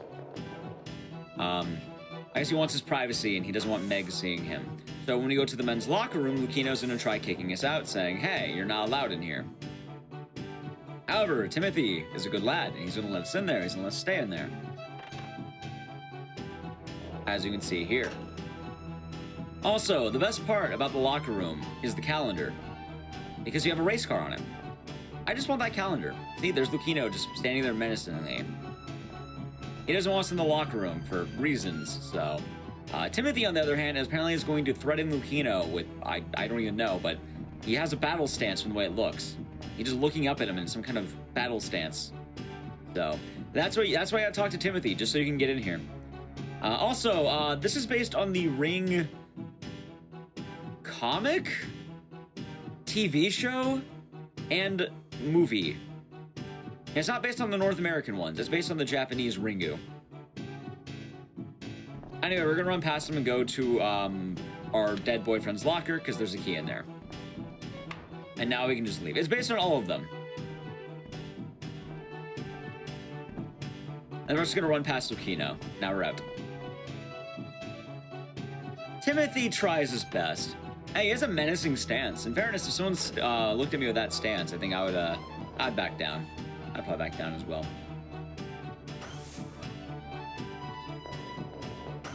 Meg is a pretty good character. All right, so now we can finally get back to the action of the RoboCop Ringland. We did everything we need to do. We just need to get I think it's like a file, a reference room file is what the name is. We're going to go get that, and that will allow us to kind of return to the ring world. If you try going to the ring world without progressing through the game, it's like, oh no, I need to look around. So a lot of the game's routing was, how little can I do in this game in order to actually progress through the game? Also, in order to make that turn, I'd start walking at the end of this. And now, Lucino is going to continue following us. And then he's just going to kick us out. This is going to become a habit where every room we go into, Lucino will stand there in the arms crossed stance, and he will kick us out. He's like a YouTube animation reviewer. And then when they start getting angry about opinions, they'll cross their arms. Also, this is the only ring game to exist. It's a very strange thing that this even exists, because I bet you're wondering, how in the world can you make a video game where you're supposed to die in 7 days? There's no internal timer, by the way. This game is entirely, you know, you can beat it as fast or as long as you want. There's no urgency on the 7 days thing. If you leave this running for 7 real days, you won't die. It's a scary game. I mean, they try to make it one. I think it's rather horrifying. Oh yeah, by the way, Marcelo asked a good question. Is this a scary game? We're actually gonna hear what enemies sound like, because I bet you're wondering, hey, with a game like this, the enemy attacks must be violent, right? Like, you must have some, you know, some very scary combat. Well, you'll see. That's all I have. Just be ready for that. Also, we're going back to Ring. Or should I say dead? Are you sure you won't die? Well, maybe. Did the community check that? I'm just kind of assuming because the game won't progress if you don't do anything else. One day, I should just leave this running for 7 full Dreamcast days. We actually do pass. We'll get to that later, but we actually do watch it. Yeah, it's an honor system. They're assuming you'll go through with the 7 days. Anyway, back to RoboCop.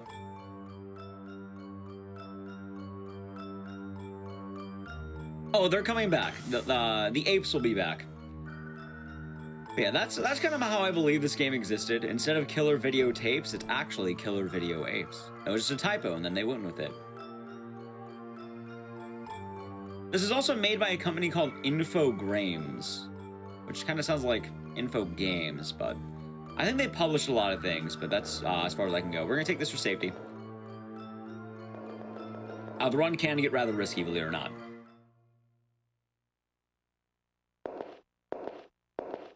All right, so also enjoy the brief break from the music. I assure you it will be coming back, but for right now, you can enjoy the break. We're going to be ignoring that ape that came out. We can actually avoid most enemies in the game running through these dark hallways.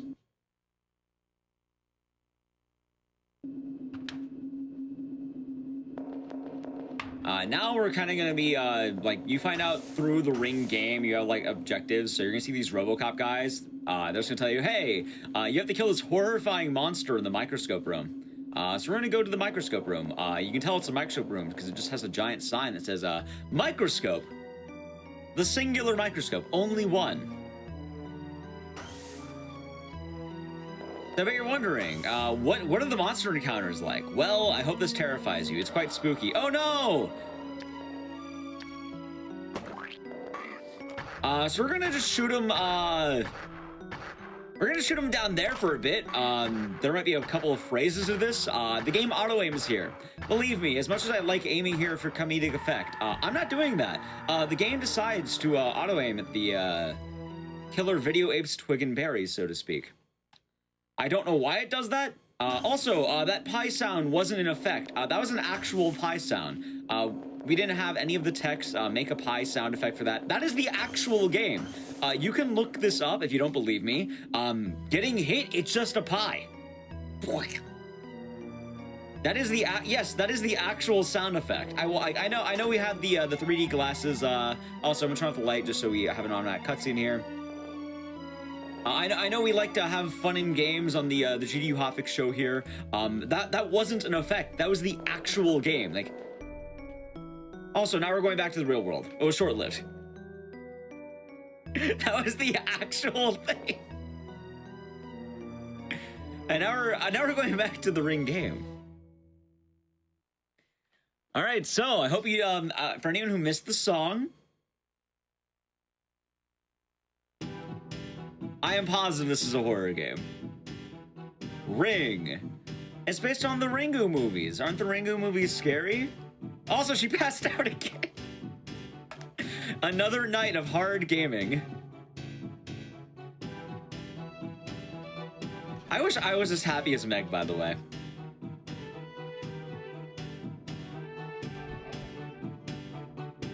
She's going to be doing that a lot. I hope we have a pass out counter. I think someone in chat may have been doing it, but hopefully we do have one. Anyway, we're now going to make our way over to the chief because the chief is slightly angry with us. He wants to know what we were doing in the reference room. So now we are going to go over to the chief. He just keeps passing out.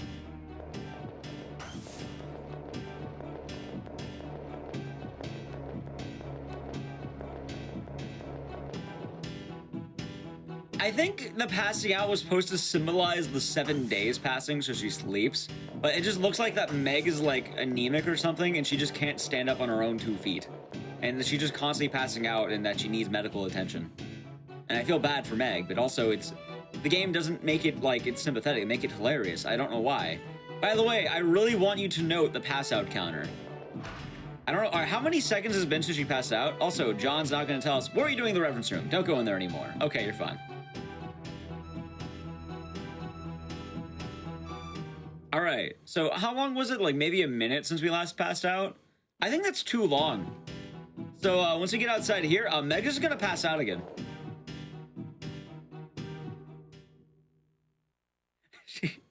All right, now let's start the counter again. I think she passed out somewhere around 24 minutes on the timer down here. Someone in chat will probably have that marked. But now we're in a bed. I think Infogrames published the Alone in the Dark games, or they did. I know they had something to do with them. I don't know what they did though. They had something to do with them. All right. So Timothy brought us here. His old man strength carried us to this bed because he found us passed out in front of the chief's office. Anyway, we're just gonna make a quick left turn. That'll take us back. Oh right. You see, that's understandable. Okay, so now that we left the bed, we finished passing out. We're gonna be going to the next room. We're gonna be going back to the Ring world. That's gonna be the next event here.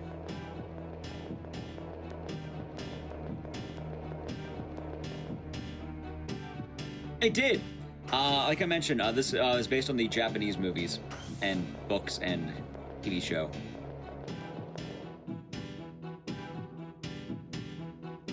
We're just gonna go in here.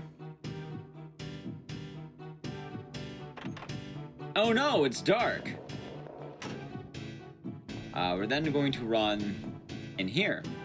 Also, I think I can make this a little bit brighter. Hold on. No, I'm not sure why it's not bright. Either way, it'll be fine. Anyway, someone's in our office and they hit us. By the way, it might be dark, but Meg's looking over. And once the door closes, she passes out again. That one is a little bit dark. But she did pass out yet again. But don't worry, this is a good pass out, as you can see here. And then she wakes up. I don't know how long she was out. Possibly only 30 seconds. What's her record? I want to say I don't remember. It's like a 111 or a 112. I have it, but I don't remember what I had. Hey, thank you. It's 111.10. The lighting looks a little bit better. I want to say it's something to do with my OBS settings that might be making a little dark. Also, here's our next character. This is Kathy. By the way, that's supposed to be Kathy's hair. I always thought she was like wearing like one of those Russian hats. No, that's her hair.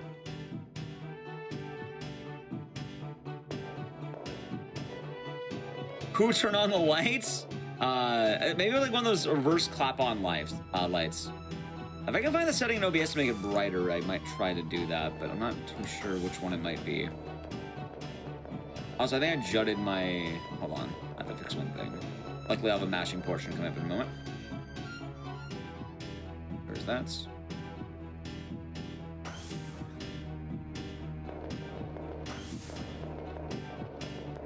Here's mashing. Also, for anyone who has not been liking the song and your ears have been on fire, I have good news. The song will be ending in a moment. Yeah, I can't seem to find it. We have a new song now. Oh, hold on. One moment. There it is. It fixed itself. We're now down here. I hope you enjoy this song. This song is going to last me exactly one screen.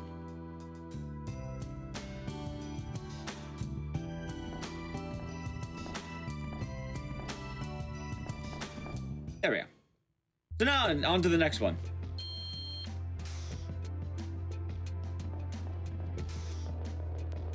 This is gonna be the first floor. Every floor has a different song, so now we're finally here. This floor is gonna have this song. I hope you... This song's actually not bad. I actually do like this song. It's kind of a nice one. But our current mission is to get lunch with Kathy. She left us. She didn't want to wait for us. We have to get lunch with her. All right, everyone. I'm gonna have some questions for you. Maybe we could do a poll for this evening. But we're gonna be getting some lunch after we talk to Kathy here. I'm gonna show you our options. I want you to let me know what the most appetizing option sounds like to you. First, we're gonna talk to Kathy, though. You know, lunchtime is very important. So let's see what we have for lunch. We have no, not there. We have on the wall. Let's see. We have it looks like hamburger sandwich, Italian, Chinese, salad jelly, and drink. So these 5 options. What would you like for lunch? Personally, I think I'm a drink man myself. But there's your lunch options. You can just have Italian. So let's see what your favorite one is. There are no other options. There are no substitutions. Those are your only choices.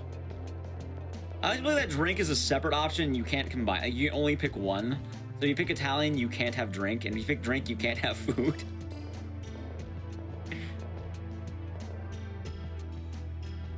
I'm assuming salad jelly is supposed to be like those Jell-O salads from the 1950s, which are horrifying. No, not the bread sandwich. The bread sandwich is a cursed thing. Also, here's actual routing for a moment. We're going to go in this room. We are going to grab ammo because we're going to need this ammo for later. But we actually do want to do a bit of ammo routing throughout the run. He says, this is going to get really stupid later. I know it's stupid now. It's a poll. So pick your favorite option. You know, I think 60. All right, so 60s. I got to go with drink. Everyone's voting for salad jelly. No one wants Chinese or Italian. Also, we entered this room to find our friend Chris told us, hey, someone left something in the room for you, but it's actually a laptop. That's a magic laptop. Oh no, it has ring. Every laptop in the office, ring. So we get sucked back into the ring world. Also, we will keep the light on. Like I mentioned, the lights will stay on. We're actually gonna grab a bonus light though, because mechanic of this game is that the light fades. She has a gun? No, we don't have a gun yet. We just found bullets. No gun, but bullets. Okay, so here's one of the actual good puzzles in this game. We're gonna approach this door and you find out that it's locked, and we're gonna need a heavy weapon to unlock it. So we're going to be going to the room all the way in the back over here, and this is going to get us a weapon. It is the opera room. I think it's supposed to be the operating room, but they just put it the op room or opera room. I don't know if that's an actual name for a room, but I don't know what to do. Also, we're gonna kick this thing over, and we're gonna be grabbing a shotgun. All right, now that I have the shotgun, we are going to head back, and now we can open the door. This is going to be kind of odd, but you'll see. In order to open the door back here, we are going to have to shoot it, actually. So we're going to get the shotgun. As well, you can see our health is fine. We're actually going to delete our knife. We don't need that anymore, and I like the inventory space. So say goodbye to the knife. It is now gone. We're now going to equip the shotgun, and we're just going to shoot. It is, Ictisis. It is. Now we're stuck with salad jelly. How depressing. Anyway, now we broke that. We can enter here. I'm going to do a mild trick. This is more just kind of a clean line to run, but we're going to be hit with another video ape. So, what I'm going to do is I'm going to turn off the light, run into him, open this up. He won't follow me as I go in here. I can pick this up in the dark. I take a card key, and he won't follow me. I can run through him, and then we run back. It is an absolute requirement you turn off the light. In this game, the enemies are actually attracted to light. If you keep the light on while running through there, what will happen is you will actually end up, what's the word? He will follow you, and then you'll get stuck there, and you have to kill him. It's pretty rough. So even eating a hit is okay. You want to make sure you're careful. By the way, since I ate a hit, you can see the health system. What's worse than fine? Oh, we're still on fine. Never mind. I'll show it later when we get there. But the health system in this game is quite weird. They want to do the Resident Evil have fine, but they didn't totally want to do it. So you're going to see some strange options. I want to say they're fine, better, normal, bad. So those are the options. Also, this guy's always here. You can always juke him if you just go to the door. Hold left, run. You'll always juke him. I like how better is somehow worse than fine. Also, once again, this is not edited. That doesn't do any damage, but that's meant to be a jump scare. I bet it scares some of you in chat. He just runs up to you, pies you, and then you run past him. Anyway, now we're going to have a mission. This is going to be that an ape has somehow stolen a key to the generator, and virus is going to leak in here and flood the CDC in 15 minutes if we don't stop him. So I have a 15-minute counter now. So, I wanted to remind you that this is meant to be the CDC. So, you know, a microscope makes sense. It's sciencey in the CDC. An operating room makes sense, you know, right? A generator, a power room, a kitchen, a warehouse. You know, these make sense. So, but you're wondering, what are you getting at with this? We're finding the ape, right? Well, we're gonna be hitting our first major boss of the game, and I'm gonna use a strategy found by Pasama. But if you're wondering, where do you fight the boss? Well, I'm gonna read it once the title comes up, because we fight the boss in the breeding room. I don't know what the ape is doing in the breeding room. I don't know why the CDC has a breeding room, but we fight him in the breeding room. Anyway, I'm gonna just walk up to this. Oh, hold on. I'm gonna walk up to this right about here, and then I'm going to manually aim to make sure I can see, there we go. So I hit him. I'm gonna want to get closer. Shotgun does damage based on proximity. And this is our first boss. It is a gorilla. It is an advanced version of the ape. There's multiple ways of doing this fight. Normally, you can just tank it. You might get headbutt. This is the actual combat system, by the way. I'm getting a lot of headbutts. I might need to run out of the corner. Yeah, I'm low in health. Hold on. Bad. Don't worry, we're not bad. We are normal.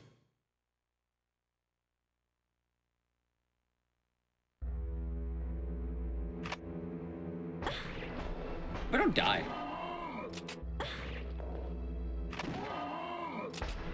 I'm taking an awful fight here. Like, oh god. Ooh, hold on.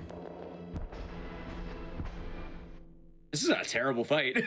I'm glad I grabbed that health, by the way. Danger. There it is. Don't worry, now we are better. He's almost dead, by the way. We're fine. We were bad. We're in danger. Now we're better. All right, he's dead. That's good. And now he drops the key. That was a risky fight, but we'll be fine for the pretty much the rest of the game.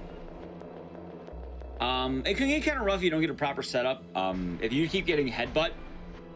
By the way, yeah, that's the boss fight. He just headbutts you. But now we can head back to the generator now that we've beaten the breeding room ape. So yeah, first boss of the game was just a gorilla, just an ordinary gorilla. I don't know why. I can actually kind of explain, I think, what they were trying to do. I think they were trying to make demons because, you know, making this like a Resident Evil game, just having you die ominously in 7 days doesn't make a lot of sense. So you kind of need enemies in a Resident Evil game, and they just made them into apes because they felt scary. But it's really weird. Anyway, we're actually going to be getting ammo in this room. It's right here. We're getting more shotgun ammo. That'll come in handy later. And we are going to go to the generator. Funny enough, this is actually a really good keypad. So the answer is going to be 1951. They told us earlier. But the keypad here is really fluid. Like, this is actually the best keypad I've played in any game ever. I'm not even kidding. Like, I play a lot of Resident Evil games and a lot of other horror games. The keypads don't match up at all. All the budget went into that keypad. All of it. Like, it is genuinely better. Like, I think Resident Evil can actually take a lesson from the Ring Terror's realm and make keypads like this game. Anyway, now that we turn on the power, I bet you're wondering, what do you do now? The game won't tell you, but you need to actually go back to the pod you entered. Also, yeah, I would say that RE7 took the healing jelly concept from the Ring Terror's realm. I mean, this game took all the Resident Evil sound effects, so it's only, you know, it's only makes sense that they would give back to Resident Evil. Also, yes, the health kits in this game are actually called healing jelly. So I'm glad we picked salad jelly, because that means we now, you know, we have the healing salad jelly. See? Like I mentioned, we are now going to be heading back. Also, there's been this red ape here the whole time. He's just chilling. He's been trying to hit us. I just want you to take note of that guy. Just keep him in mind when we get further into the game.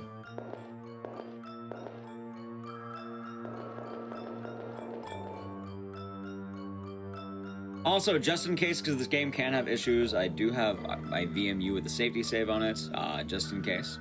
I don't think it should have too many issues, but you never know, just in case. I have a VMU on me right here. The game actually crashes if I keep the VMU in my thing. I have to put it into save and then take it back out. It's really weird. Anyway, now we're back here. We're gonna meet up with Chris and Kathy for that lunch finally. There's also an awkward corner, so you have to be careful on it.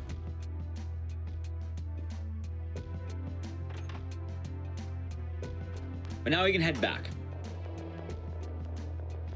Also, for anyone who's been enjoying this song, we're about to hear the end of it. Or about to leave this song for a while. And we're gonna get to probably one of my favorite songs in the game after this. If you're wondering, what does going here do? All it tells you is that the key I picked up apparently lets me all over the lab.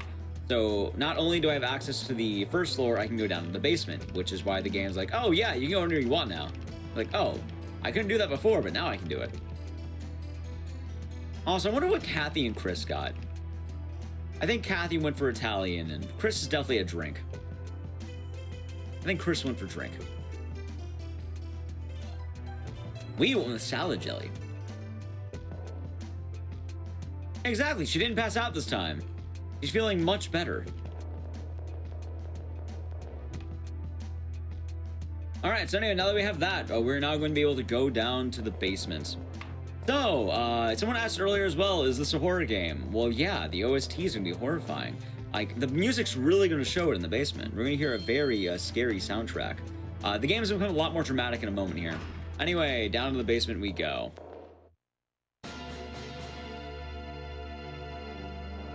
Alright, hope you enjoyed it. There, it's gone. Oh, Chris is meant to be like, I think a chick in this game. Anyway, there's the music. We're gonna go to the microscope room again, but this time it's more dramatic, so microscope!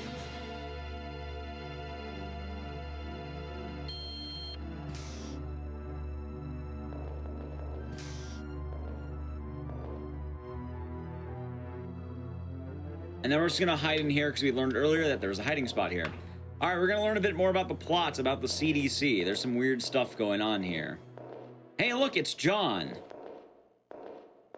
And he's talking to the guy who we missed, who knocked us out earlier, who was in our lab. You don't really know them much. They're working on an experiment, but now that we know that they're down here, we're going to raid John's office.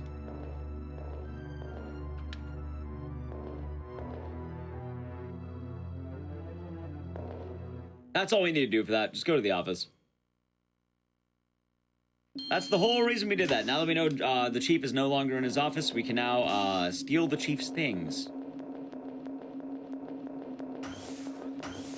Also, if you're wondering, why does this look familiar?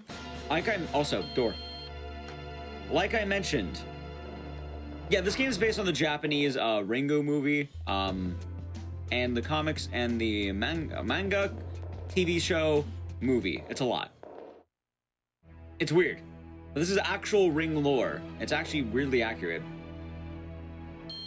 It's based on the movie, it's based on the comic, it's based on, it's all of it. The Ring's a massive franchise in Japan. It had like 5 books, bunch of movies.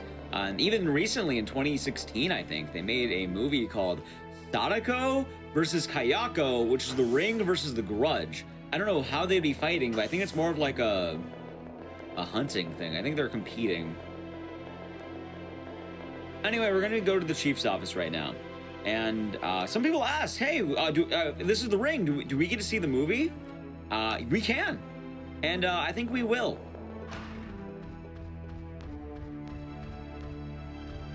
Well, not the whole movie, but the killer videotape. So, John, the chief, was actually hiding the killer videotape in his office. Not in his office, he had the key there. So, kind of in some weird roundabout logic, this game is really kind of mean. But what's going to happen is we are going to get this file that kind of lets us know that a film exists that can kill people. We're going to go get the film, and despite me having, you know, the knowledge of where to go and where a film would likely work, I don't actually know. I haven't seen the movie yet. I've been meaning to. It's a risk I'm willing to take.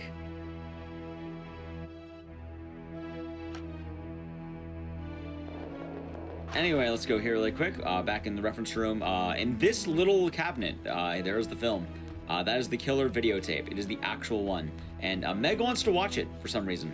You know, maybe if you get told in the game that you die for 7 days and then you watch the film, what will happen is that you extend it. You know, it's like it's a refresher. Anyway, the key is actually in the office that we originally met up with Chris, Office 1. However, the game doesn't think I know that. So the problem is I have to go all the way back to my office to get a phone call just so I can get the key to spawn into the game. The key won't actually spawn into the game until you do this phone call, and it's stupid because I know it's there.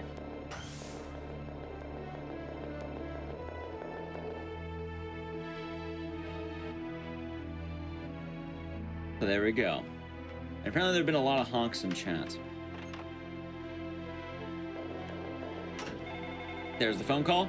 I like how it starts ringing the moment we get in the room, by the way. I mean, I guess you'd miss it otherwise.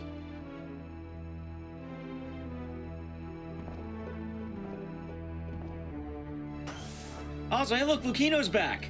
With his arms crossed in his power stance.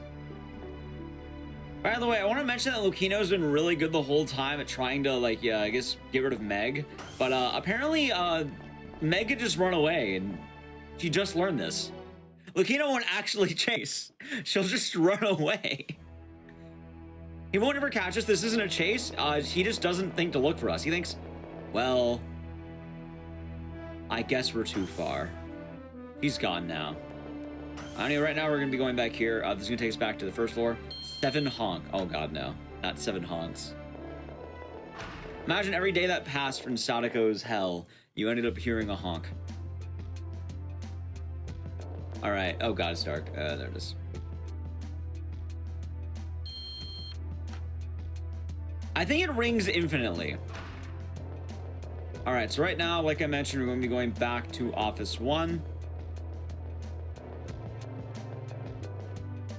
Funny enough, you mostly go to the same rooms. Like, if you know most of the room layout, you'll be going mostly to the same areas.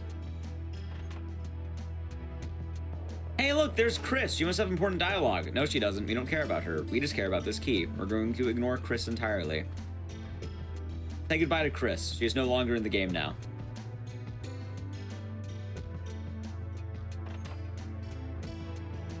Okay, and now we're going to be going to the film room. Now, I must warn you, we're going to be watching the killer videotape live. It's going to be quite spooky.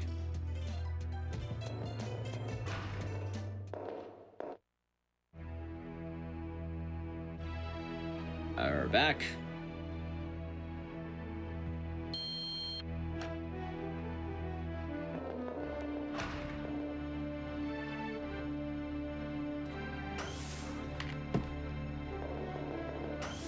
Now we're going to the film. It's all the way in the back here. Also, hey, big congrats on that 1 year. Okay. So, if you're wondering, this can't be the ring, right? Like this can't be the ring, right? Some people think maybe I'm joking with them.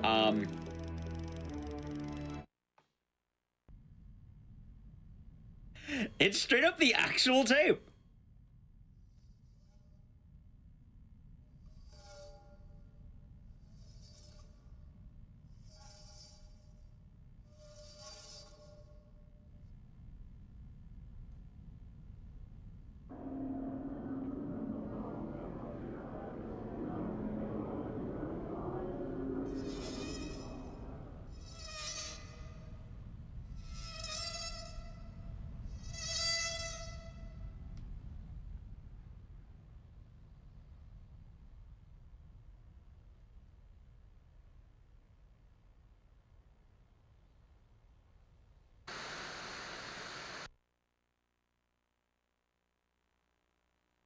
I'm sure nothing bad will happen. I'm sure nothing bad will happen from us showing that.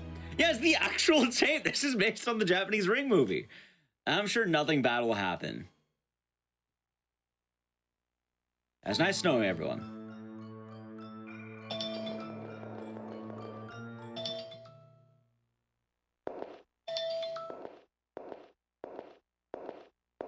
By the way, that's me just playing a joke. I put an alarm there. It's called a mean joke. Anyway, we're gonna ignore this ape. Also, now everyone's cursed to die in 7 days, apparently, according to this game. I'm kidding. But also, if you want to avoid the joke curse, feel free to follow me on twitch.tv/Ictisis. That is Sadako's curse, apparently.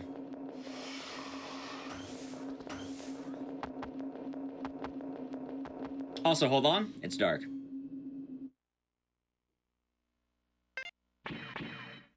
This is also the sole reason why I grabbed this flashlight, just so it won't be totally dark throughout the whole game. Did you answer it? Nah. Exactly.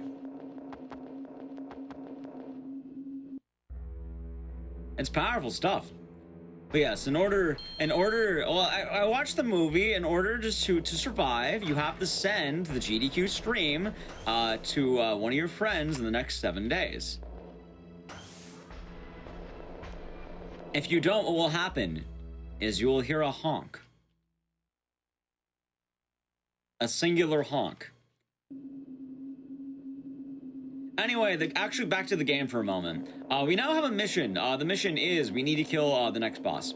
The next boss is really powerful and we can't get into a certain room. So we have a mission to go get a grenade launcher.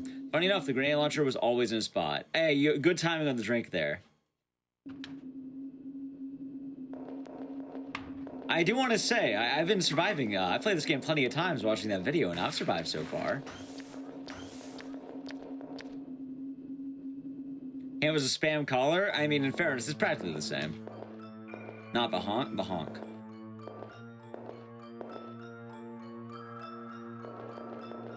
Anyway, the grenade launcher is actually back where we started the game in the tutorial section.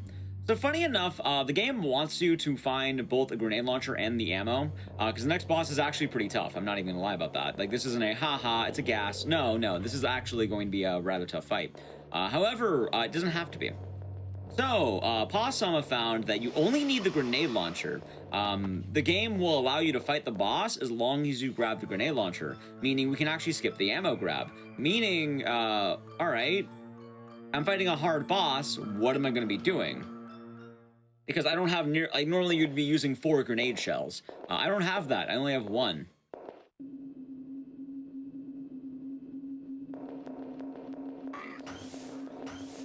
Oh, I got hit. That's risky, don't do that.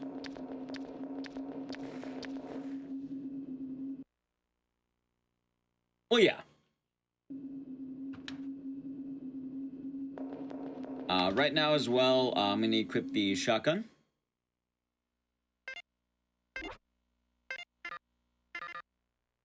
I want to count 9 shots. We're gonna use the shotgun for this upcoming boss fight.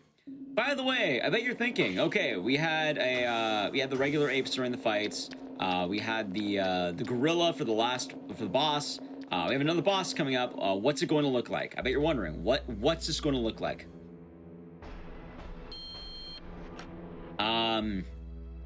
I have a nickname for this boss. I call him Strong Ape. Well, no, in order to survive the ring curse, you have to follow GDQ Anecdisis on Twitch. If you're already doing that, don't worry, you're safe. Otherwise, a honk will be coming. Okay, so why is this called Strong Ape? Because it's just the red ape model again, but he's slightly stronger.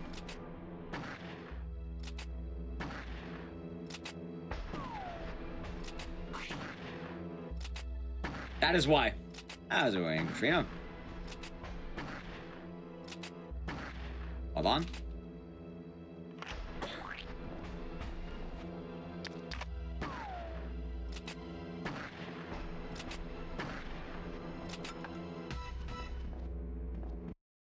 All right, we are back. Yeah, Sadako must have been messing with some of the background stuff here, but we're able to get back. We we followed all the proper procedures, and we're now good to go. We're going to continue where we left off. We are now going to be getting back into it. We can start time again. If time is paused, in about 3, 2, 1, let's go back into the game.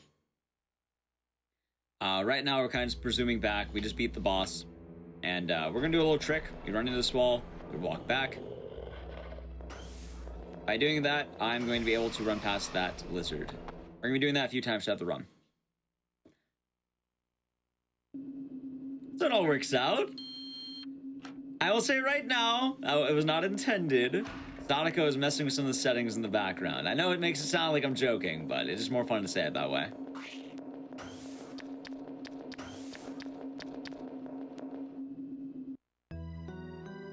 There we go. And then we're now going to be going up to the first floor once again.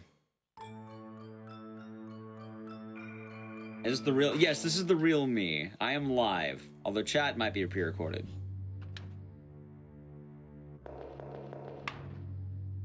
All right, and now the rest of the ring world is going to be easy peasy. We've beaten the final boss of the ring area. I say this because for the ring area, like I mentioned, there's the office world and the ring world. Most of the end game will take place in the office world, believe it or not, which is why I've been gathering ammo for that. Yes, that actually was a liquor sound effect, funny enough. This has a lot of borrowed assets. By the way, Meg passed out again. Now we're in the opera room table. The Oprah room. I hear a honk? I did. Also, he's no longer a friend. He went from John, now he's Chief again. He is no longer our friend. I'm sorry. How was the boss fight? It was mostly good. We had to expend extra ammo, but we're fine. You're pre-recorded? You might be. Also, I like how the dramatic music just shows up.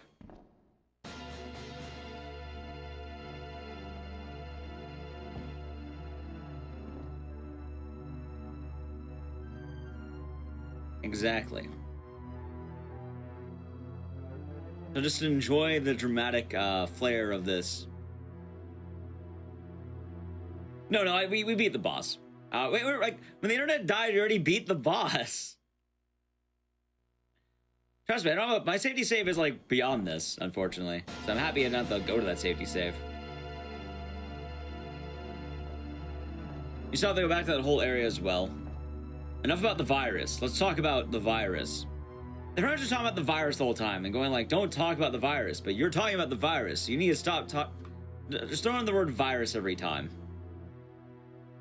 My favorite part is it's gonna say like, Meg, stay in your room, and then it's gonna be yes. And then it's gonna play dramatic music. But the virus. Meg, stay in your room. Yes. And then it just dun dun dun. Oh, thank you. I'm watching cutscenes though. We can't get a world record with that one. Alright, so now we're gonna go back here. Going into this room, we're gonna learn that Lucchino is actually our buddy. The whole time he was trying to protect us or something. Apparently he was best friends with her dead boyfriend. Also, he's dating Kathy. So he has a love interest. We all love our boy Lucchino. That's how it goes. As well, we have to wait in here while Lucchino kills the power.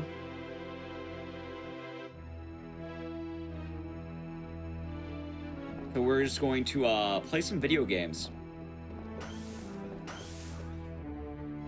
You would think, right? Yeah, it's the CDC. They should be talking maybe only about the virus. I know about the virus. Virus. Don't crash? Alright, cool, we're good. If I have the VMU in my Dreamcast, for some reason the game can crash there. I don't know why.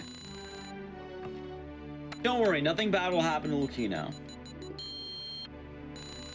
I mean, Timothy was like shorter than Meg, and I guess Timothy is really short. Also, I don't know if they're trying to reference the movie of the same name, but this is gonna be weird. Meg's name is Meg Rainman. I don't know if that was an inspired choice. It did come out in the year 2000. I think the movie Rain Man came out in the 90s. I don't know if they're trying to reference that. I don't know why they picked that name, but yeah, her name is Meg Rainman. Also, I had a glitch once where I got stuck in that thing.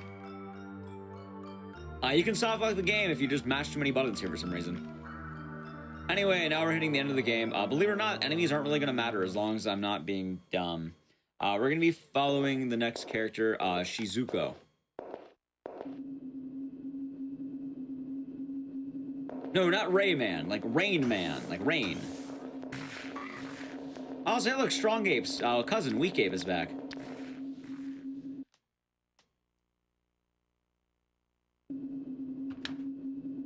Although Meg Rayman would be funny. I would love to see that. Came out in the 80s? Hey, even better. I know this game didn't come out in the 80s.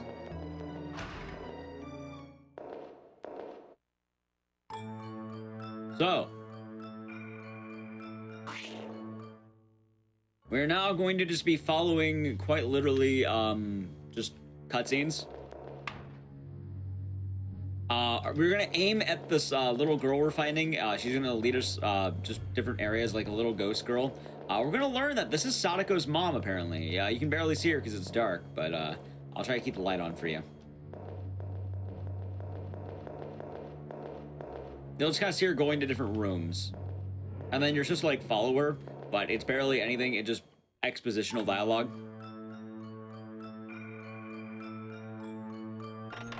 Ah, there you go. And then it's like, hey, the big twist of the game. By the way, this game has a twist. Are you ready? I'm gonna blow your mind. So the RoboCop world is the real world. The CDC office is the Ring world.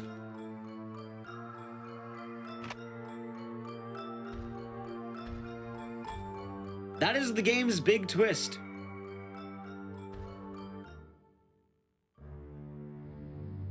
So apparently, if you're thinking, oh yeah, maybe it's the game making the apes. Nope, apparently the real world is flooded with just video apes and RoboCop characters. Meanwhile, working in an office is a virtual reality.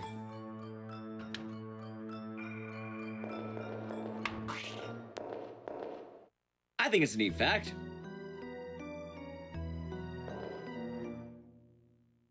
It's actually an interesting twist. It's just really stupid.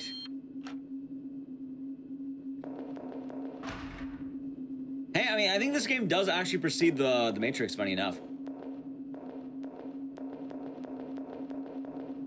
Also, like I mentioned, we're just gonna be following this character. It's gonna kind of just drag us. We don't have to move. You just mash, and it'll take us. We're almost done with the ring. We're gonna keep calling it the ring world, the RoboCop world. We're gonna keep calling that the ring world, the other one the office world, because that's how you learn it. We're gonna keep saying that for clarity's sake. I don't know, Darlook. Apparently, that's an impact of Sadako's powers. So the CD, according to this game, possibly. Anyway, that lizard is going to have some issues later. Now, apparently your dead boyfriend is still real and all that happened, but you just donned a RoboCop outfit. Also, now you get to know Shizuko. What's the plot twist? This is the real world. The office we've been going to is a virtual reality. Also, Shizuko, she just kind of tells you things and then she leaves. So she's just gonna sink. Or she just leaves. She'll sink later, you'll see. She just walks out. I mean, I worked at an office. I get it. Like, I feel like being a RoboCop kind of person would be easier than working in an office sometimes. Anyway, back to the speedrun strat, and this actually is a strat. What we're going to do is we are going to brush up against the wall right about here, run there, and then we're going to turn off the light and walk back. At that point, we're then going to run. Doing that makes the lizard aggro to the left side, and by doing that, the lizard won't be able to body block the door. One of the large issues about this game's enemies is that you can get stuck in bad corners and take a lot of hits. And believe it or not, we are in the end game right now. That's like a late game enemy. So you do have to be rather careful with getting hit. So getting blocked like that, not only does it lose time, if you get hit too much, it can be fatal. Alright, so last but not least, we're almost done with the quote-unquote ring world. We're going to be going back to the pod one last time, and the rest of the game will take place in the office world, which you now learned is the game, for some reason. Correct. We're going back to the office world simulator for the rest of the game. Someone asked earlier, why did I have ammo? Or why did I gather ammo in the office world? I don't have a gun yet. We're going to be getting a gun once we get back to the office world. So I need to get a certain amount of ammo. So, it's kind of weird because this game has weird progression. In Resident Evil, normally you get a pistol, you get a shotgun, you'll get strong weapons like grenade launchers. You'll keep powering up through the game. The Ring has that method. That's not bad. You get a shotgun, you get a grenade launcher. But I mentioned earlier for a reason, the weapons don't transfer. So anything I gathered in the Ring world, I don't get in the office world. Right? So I bet you're thinking, what does that mean? I have to beat the endgame enemies using only a pistol.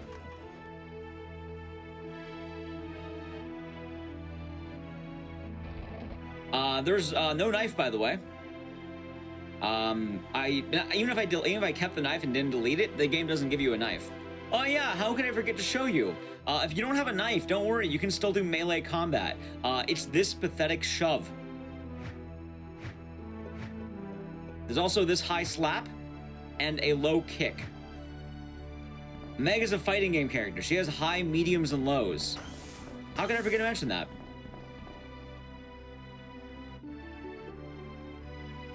Anyway, Lucino has now killed the power, and we have 3 minutes to sneak into the back rooms. So now we're back here, and this is why learning the lay of the land is good. Also, I'd like to mention that the timer will actually run during loads. Loads can be sporadic depending on how you're playing this game. So that runs all the same. So we're going to be going all the way down in the basement once again. Nope, wrong one. There we go. Also, the dramatic music is back. Hey! You know what song I haven't heard in a while? That one song. How did it go? I don't remember how it went. Anyone remember? It sounded like an accordion falling down stairs. I could have sworn I remembered it. Oh, that's right. It's this one.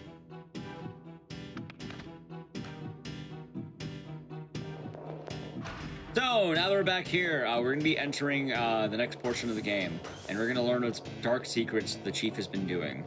So going to this back room, we'll spawn an enemy. It's the isolation room.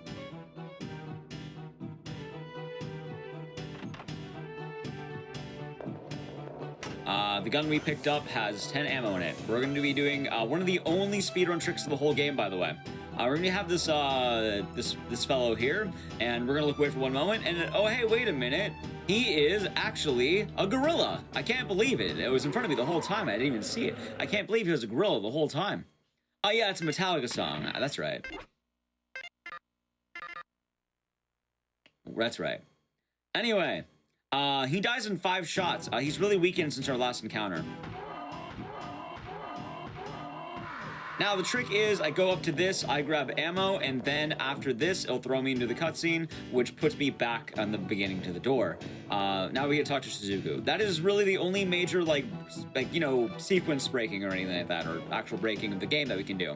It saves a very minor amount of time. But it is, you know, it's a fun, that's a nice trick. It's nice that a game like this actually has a trick in it. Well, yeah, that's you know, he's just the isolation ape. He's not breathing, he's isolated. Now as well, we're gonna keep meeting up with Shizuko and getting keys.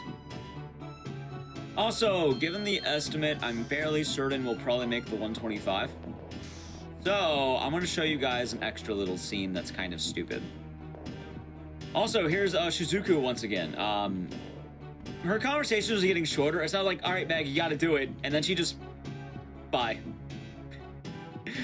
Bye. Exactly. Apes together strong. Apes separated weak. As well, we have to turn back on the power. But once you turn back on the power, I want to remind you, and I want to show you something. If you didn't pay close attention during the inventory, for the inventory, I have, let's see. I grabbed 60 ammo, I have 5 shots in my pistol, and I have 1 flashlight. We have no knife. Now, I bet you're thinking, hey, what if I run out of ammo? Don't worry, the game thought about that. Not only do you have your measly shove,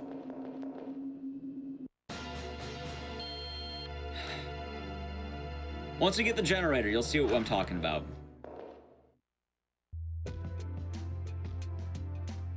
Yeah, just turn on. I wish we can do that. Funny enough, there is I'm assuming a game like this can be broken, and in theory, you might be able to save a lot of time, because the end game is always in the game. Once I get there, I'll kind of talk more about it. But even that, I don't think you can actually beat the game because you need weapons anyway. You don't get a weapon until this part of the game. But in theory, you could probably sequence break this whole game. And someone got really good at melee fighting, that is. Anyway, this is going to be the same code from earlier, 1951.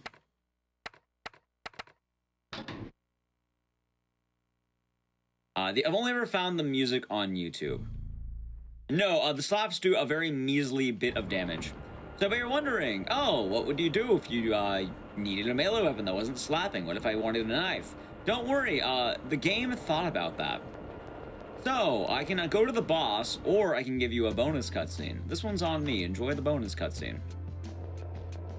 If you go this way, you'll hear a scream, and you'll find out Kathy is being attacked, and we need to defend Kathy. She's being attacked by a killer video ape. It's another one of the isolated gorillas. It's a good game. I like this game. So, we're gonna see Kathy out here. Kathy's gonna run away. We've saved Kathy. She'll be fine out of the way, but now we're fine. Say goodbye to Kathy. We're gonna ignore this light, and we're just gonna run to this back corner. In this back corner is some Nintendo Power stuff. I picked up a weapon. Once we get back indoors, I will show you. Also, you can squeeze by that lad right there. It's kind of funny. So everybody, you're wondering, what did I pick up? While you were out partying, Meg Rainman studied the blade. There's a katana in this game. And again, she has high, low, and medium attacks. So, you don't get a knife, you get the backup katana. If you have no ammo, you're running low on ammo, you might want to grab it, but Also, now there's the final form of ape, which is just these hairy fellows. It's not Nintendo. It's like kind of like the hidden thing that you're not supposed to know is there. Yeah, this is based on the Japanese Ringu movies. We're not going to be using the katana, though, unfortunately. We actually do want to use the gun, but we have it.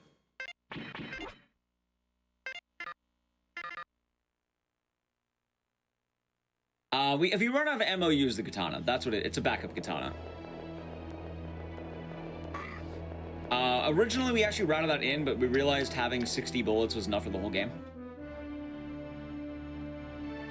Also, I mentioned there's all cutscenes. I've played 2 so far. We're going to be playing maybe 3 or 4 total.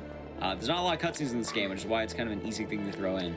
Anyway, the big secret in the sequence prank I was talking about is, in theory, there is an elevator in the chief's office, and when you go to the part of the game when you're, looking around for the ring stuff and get the film, you can totally go in this office, and if you know this is here, in theory, if there's a way to get in this elevator, you can skip the whole game, or a large portion of it.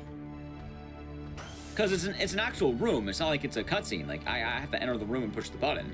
In theory, this elevator is probably always going to be active. But we have no way of doing this so far. It is. They borrow the liquor sound effect.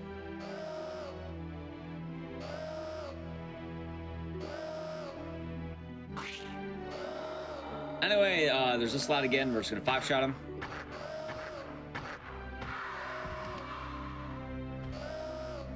He vented. Get it?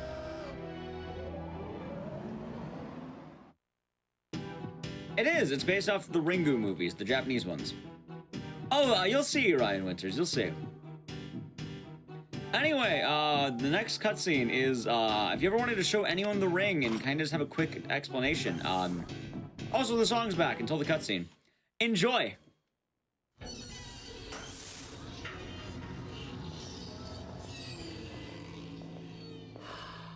Indeed.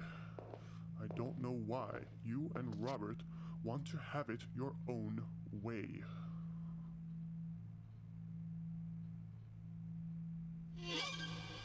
Chief? Just another effort. One more step and the work is over. I'll be the one who controls the virus. Virus? What? What are you talking about, Chief? It's not too bad, even as a prototype. The force of Sadako Yamamura.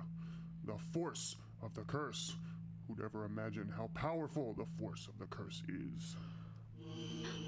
The force of Sadako Yamamura? The force of the curse? Robert! Oh no, was it you? Robert? Yeah, he wanted to know about the virus, so I did him a favor. I gave him that virus to satisfy his curiosity. You gave the virus to him? That was what turned him into such a monster? And that's what caused his death? All because of the virus? Well, don't worry. You'll be with Robert very soon. In 24 hours, you'll be totally overtaken by the test virus. Before you die, you may help me to prove that I've got Sadako's force under my control. You bastard! Then all of the patients carried in here have been... For our species' sake, for humanity, Sadako's curse will sweep all over the world, transforming it. So why not improve yourself with the virus? The virus promotes us, allows us beings to evolve further. It's not for humanity at all. What you've done is not for us, but only for yourself. You just want control of Sadako's power. Maybe you're right, but it doesn't matter anymore. If only I can. By the way, this is it, and I'm the only one who rules. Hey, Richard, I have a question for you and for chat. Anyone watch the Animorphs as a kid? Or read the books? You did? Okay. I hope you enjoyed this cutscene. By the way, just this whole next like 3 minutes, just enjoy everything. Just take it all in. Like 3 to 5 minutes, however long this takes. Also, Meg's face is my favorite thing about this. Just the whole thing, the eyes, and then the just. So what's a boss fight song sound like, right? He just turned into this weird ape man. What's the boss fight song gonna sound like? We need dancing emotes.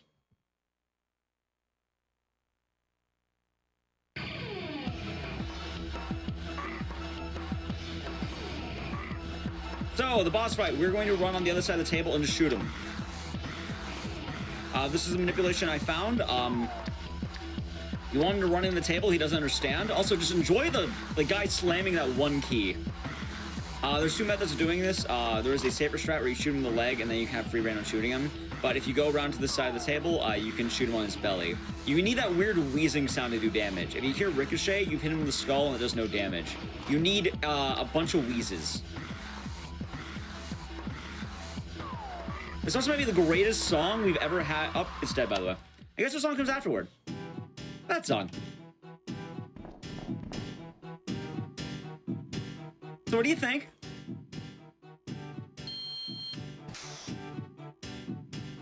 Also, people are wondering, how is this a ring and where's Sadako? Oh, there's Sadako. She's finally here. After an hour and 15 minutes of game, there's Sadako. Or maybe like an hour 16 or something.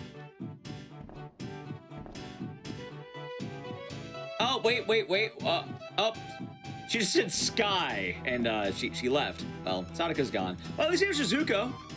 Oh, wait. Well, he just said roof.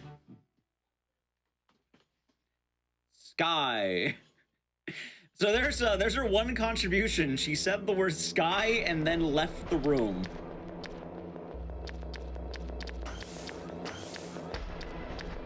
On this game, it's Sadako. This is the Japanese one. Samara was North America. This is Sadako Yamamura. By the way, they wanted to use Sadako's power to make a virus that was a weapon. So that's how Robert died. They gave him the virus. Her people needed her. She had to go home.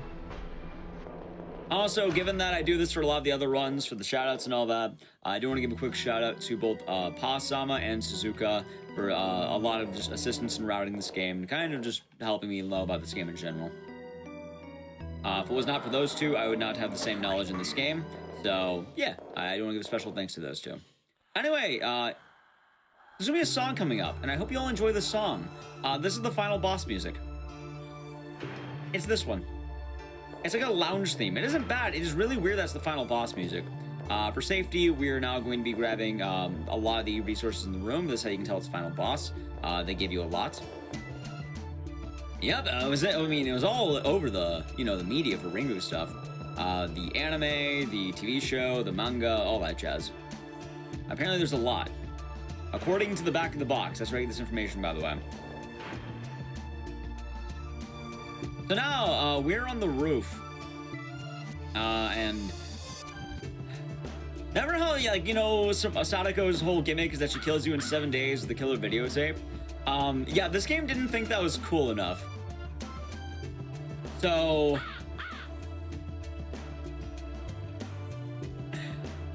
It's gonna end in a slap fight, essentially. Is this canon? Yes. If you want to beat the curse, you have to follow me at Dices on Twitch, as well as GDQ. That's how you beat the ring curse, according to this game. I mean, I'm probably lying about that, but, it couldn't hurt. This is based on the third book, or the fourth book or something. And it also is based on the movie. It's a whole franchise. It's a wild thing. Anyway, but you're wondering, how is Sadako a boss fight? What attacks does she have? She has these. She can punch. She can also flip her hair. Remember how Sadako is always known for hair flipping? I remember that. I want to get her into an infinite stun lock by having her bang her head like that. That stun lock is a very ideal strat. That's going to allow me to just pump her full of bullets. I want to avoid her jabs, and I want to avoid her hair flicks. Yes, these are actual phrases that you're hearing. This is how Sadako fights. She flicks her hair at you. I don't know who thought that was scary. Someone did. And then she also has a phase where she turns into birds. The bird strategy, what you want to do is you want to aim at the bird. That'll prevent you from getting hit, and it's a bit RNG on how the birds spawn at you. The birds will die in one shot if you actually get the auto aim on them and they are right next to you, and ideally that's how you want to fight them. She gets weaker on every phase. The more damage you do, the better it'll be. I have to reload. Spawn. Probably behind. There it is. I can ignore that on safety. So you can see I avoid damage. I'm just kind of turning towards the bird. We get that one, and then the next one's gonna be over here. So really quick, just to show you guys something kind of funny. Well, first off, I want to back away. I want to aim back at her. And then once she's kind of in, we can get her stuck in the infinite headlock, or the infinite headbang. Yeah, that's how you remember the ring, right? Sadako Yamamura just headbanging the whole time. I remember that. I'm going to kill a few of the birds. I'm going to leave one alive, because I want to show you something. This is a horror game. They wanted to make it kind of like Resident Evil. So what happens at the end of Resident Evil games? Oh, the heroes get a rocket launcher. Right? So, this game wanted to do that too, so I need to kill one more bird. Probably this one. No, this one, okay. And then I'm gonna outrun the other one. So, it's hidden. You don't know it's here. You can meet the boss with only the pistol, but if you are in a scrap, if you go behind this wall, there is a grenade launcher. That's fine. I want to get more open. There we go. I don't like that spot. I need a better spot. Hold on.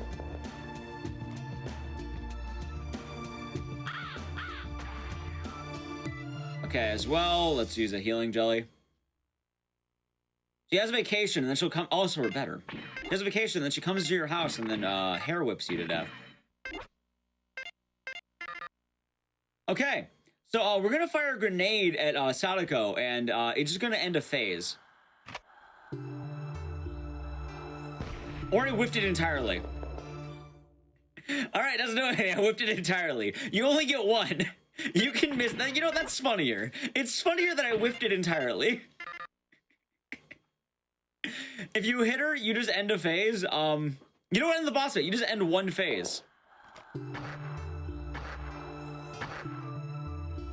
Funny enough, you actually will do enough damage to kill her, but I've actually done that before, and it doesn't matter because you actually do need to use the, you have to do the bird phase still. The game requires you to do the bird phases. So, yeah. I'm in a horrible position. Let's actually run away. This is, all right, this is what I want. I want the high position where I can actually see the whole, you know, the birds flying in.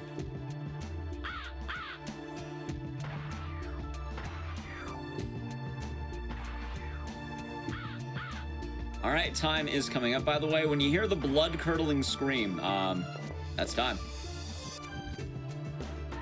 Time. All right, good stuff. That worked out well. I'm glad the 125. I had a feeling it was at 125. And we can watch the ending, see how it goes. How many birds is she? I think 15. And now she gives us the vaccine. Human beings deserve to survive after this? To me, to us, the answer is no. That's the vaccine. Save the world, save humanity. They don't care about anything other than themselves. Don't you see? I care. Sounds like the truth. I'm going, but the next will come, one after another. I want you to note Meg Rainman's voice actor, by the way. I don't think they got a lot of voice actors for this game. You'll see what I'm talking about in a moment.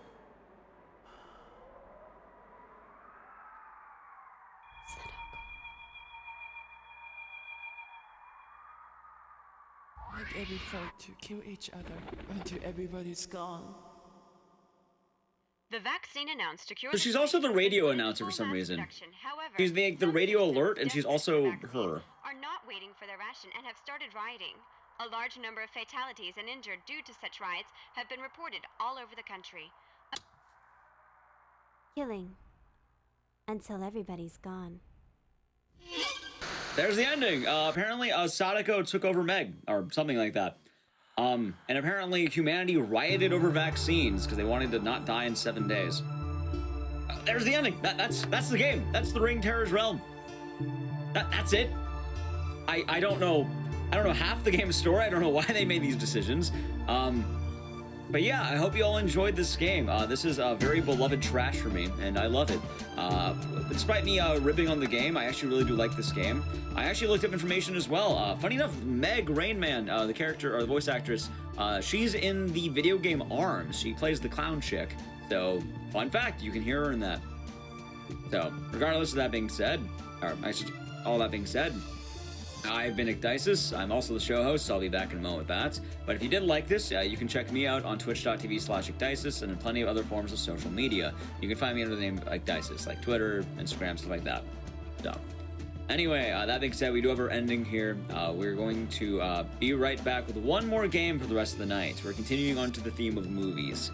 So, I do hope they enjoyed this, and we'll be right back very quick.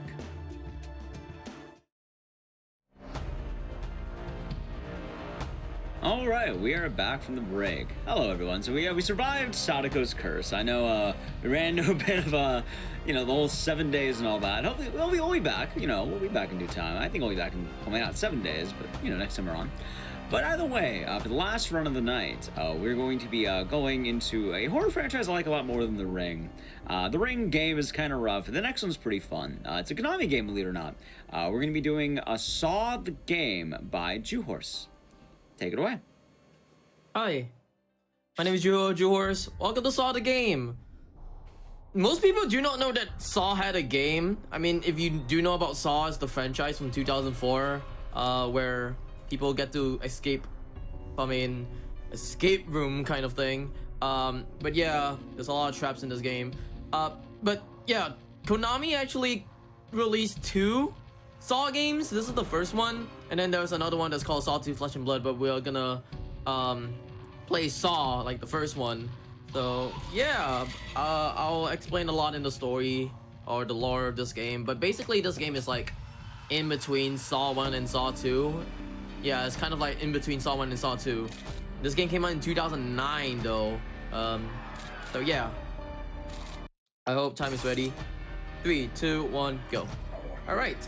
So, the lore of this game is that you're playing as Detective Tab from the first movie, and you are brought into this asylum. Basically because you're brought into this asylum. Oh god, this is actually really bad now. Okay, there we go. Wow. What? It was something never happened before, but sure. Yeah. That's early. That's very early. So yeah, hold on. I need to put in the code first. So basically, you're playing as Detective Tab, and you're brought into this asylum just to save 6 victims that you know from your social circle. There you go. And your task is just to save all these victims. But yeah, this is like kind of like the first mini victim that you have to save. But later on, he will turn against you, which is really bad. All right. So this guy over here, he's very aware of what you are, I guess. And he says, "Oh, you're barefoot, huh?" Yes. So basically, because we're barefoot, our Tab is barefoot. Basically, we are not supposed to walk onto glass because there's glass on the floor. So I'm gonna hope to avoid glass. But there is gonna be some points in the game that I'm gonna be walking on glass. But yeah. So your task is just to get out of the asylum. Not only get out of the asylum, basically you just have to save these victims as well. Oh, by the way, I forgot to mention about it. There is gonna be like 2 endings at the end of the game. I did mention for a poll for that as well. So if you could kindly put the poll up, that'd be great. Yeah, we'll get that probably before the pig fight, I think. Yeah, sure. All right, we're gonna when punch you're this doing guy. the matching puzzle. Yeah. We'll do it during that one, I think. Okay, sure. All right, so basically the guy actually turned his back on Tab, and then he just whacks you with a bat, and then he asks you to fight. All right, we're gonna do a cutscene skip right here. So I'm trying to take this nail from this cart. So basically there's a cutscene, and that cutscene is like no good. How you say? It wastes like maybe 10 seconds. So like don't want to look at that cutscene. And yeah, that's the only like door puzzle that we're gonna do with the nail, other than if we actually get the other ending of the game than the actual speedrun ending. But yeah. So the game introduces you to like some traps, like these kind of traps. So these kind of traps are like the shotgun traps, where you have to do the quick time event, and then yeah, if you fail the quick time event, you die instantly, and then if you do the quick time event, you actually survive. There are walls in this game as well that are breakable as well. So basically, if you punch the right side of the wall, is actually faster with 3 hits than you punch on the left side of the wall with 4 hits. All right, we're gonna take the scalpel and then get this key. So basically, we are gonna use the scalpel in chapter 2. So we're gonna hold the scalpel for the entirety of this chapter until chapter 2, where we are gonna meet a neat little mini boss, which I like to call it the Evil Within box head. Pretty cool. All right. Also, this game introduces you to planks as well, which is gonna come out like really soon. And yeah, after that guy, by the way. Okay, so planks in this game, you can walk. You can use like a controller to use the analog stick to walk. But if you play this game on the PC version, you have to use the mouse to move forward. I'm not joking. You have to move the mouse all the way forward, like this. Really bad. That's why we, as the Saw speedrunners, use controllers, I guess. Alright, we're gonna go into the next area, which is the crematorium. And the crematorium, you have to get a coupler that you have to do the circuit breaker puzzle. Basically, this game is really repetitive on its puzzles. There's a lot of puzzles in this game that is really repetitive and such. You will see gear puzzles, pipe puzzles, a lot of circuit puzzles. Not really that good. But yeah, we're gonna go into this locker right here. There we go.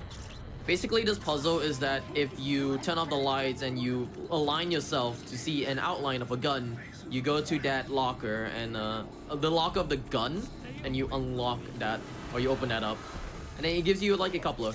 So that coupler is going to be used for the circuit breaker that we saw early on in the game. And with that circuit breaker, there is like a puzzle for that one. So there's a 3x3 puzzle, a 5x5 puzzle, and a 7x7 puzzle. We'll get to the 5x5 and 7x7 like later on in the game, but this one is going to be a 3x3 puzzle. So the guy behind us is just following us. Oof. He's trying his best. Yep. Alright, so these puzzles right here are kind of fixed with its end solution, but like there are a bunch of other like puzzles or other orientations. The starting orientation is gonna be like kind of like not fixed, but the ending orientation is always fixed.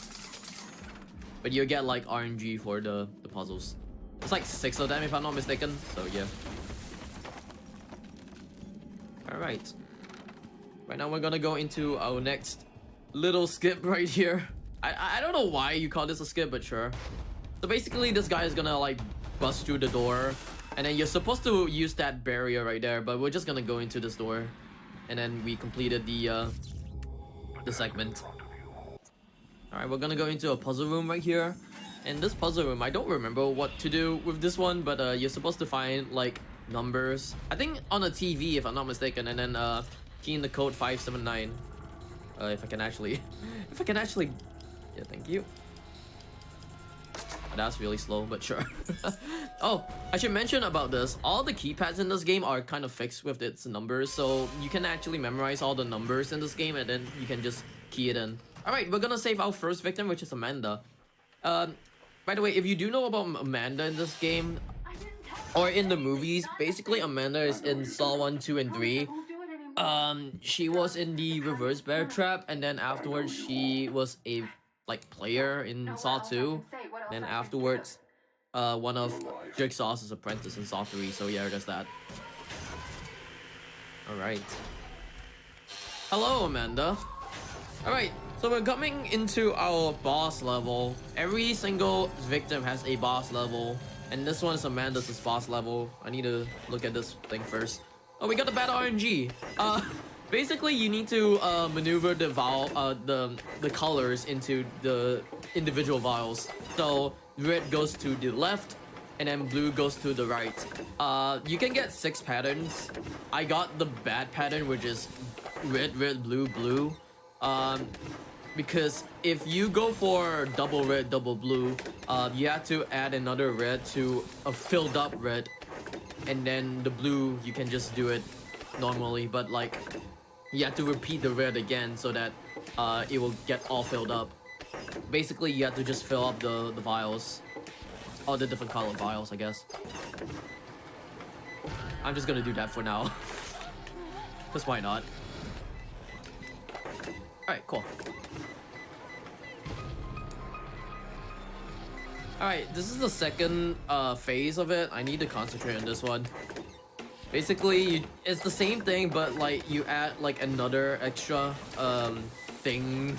I don't know what's it called. Egg, do you know what's this called? Like little. I don't know, buttons. Yeah, I have no Slots. idea what they are. They're just like slots, I guess is the official name. Slots. Yeah. I have no idea what it's called because they never introduce. Oh, they never even say about it at all. But yeah, we get to save Amanda, and yeah, Amanda saved. Alright, this is the first victim that we're saving. Next victim that we're gonna save is gonna be called Jennings, and Jennings is. Oh god.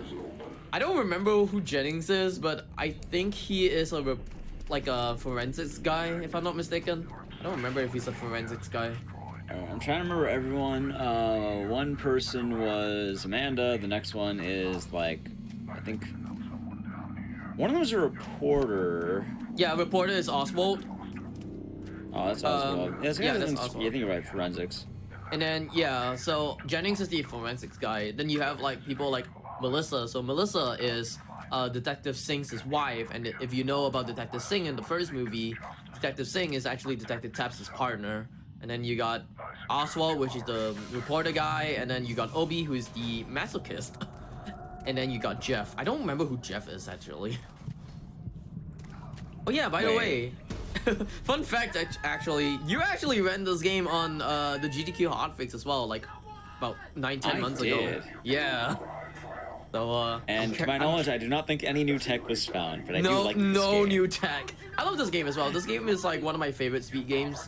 Yeah, it's one of my favorite speed games actually. I ran this game in and out for like a year, and I just recently broke into the sub 59 barrier. This game's record is like 57-40 something, if I'm not mistaken. But to break the 59 barrier is really hard to actually do. So Juo, question for you. I've been asking this to all the runners today, except for me, but I asked all the other runners today. Yep. Have you watched the Saw movie? Have you watched the movie your game is based on? Yep. What do you think? I think it's cool. I mean, my favorite one over the Saw movies or the Saw franchise is actually 2, because 2 actually is a really breakout movie for me. I love that one. The needle pit scares me in that one, man. Yeah. Also, this is not the same Jeff in Saw 3. That is this is another Jeff. Yeah, this is another Jeff in Saw. Yeah, this is not the same Jeff. Other Jeff. I don't really know how to describe him until you see him. Yeah. Oh yeah, by the way, I dropped the scalpel that we got from this first chapter. So basically, I need to get another weapon so that we could do another skip. But I'll talk about it later. Oh no, Pighead! Oh! Alright, he whacked this and brought this into this toilet right here. So basically, Pighead actually gave us a contraption around our neck, or around Taps' neck. So basically, this contraption is called a shotgun collar that you actually see in Saw 3.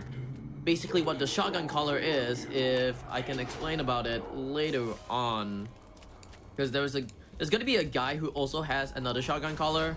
So basically, this guy over here is gonna like follow you right here. So if someone has a shotgun collar, and you're near to him in a prolonged amount of time, Taps' shotgun collar will actually. Oh wow!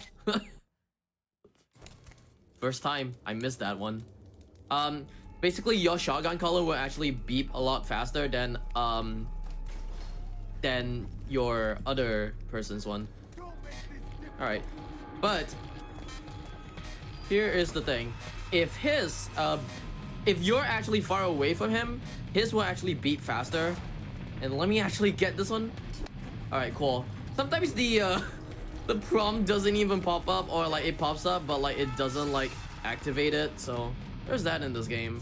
All right, we're gonna get this valve wheel. All right, this valve wheel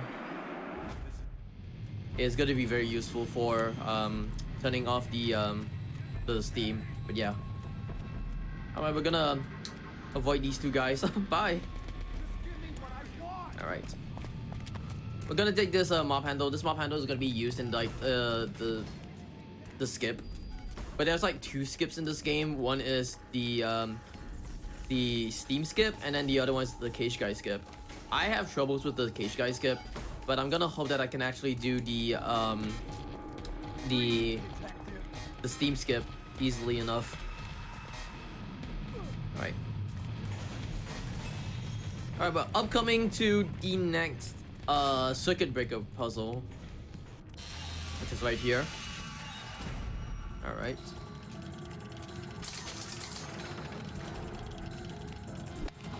And I need to find a coupler. There you go. That's really bad RNG. You could get it on the first, how you say, the first locker, but sure.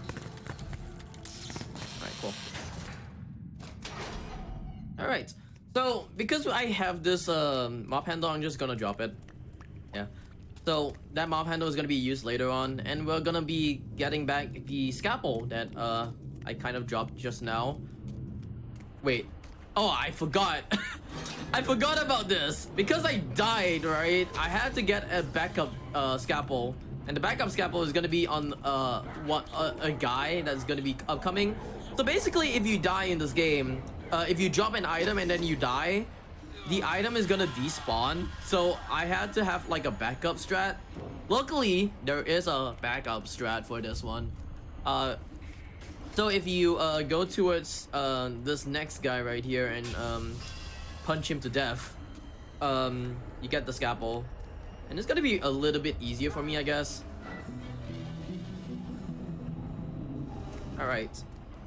So, I am gonna punch this guy. Also, I do want to mention about this as well. Your fists are actually the fastest. Wow!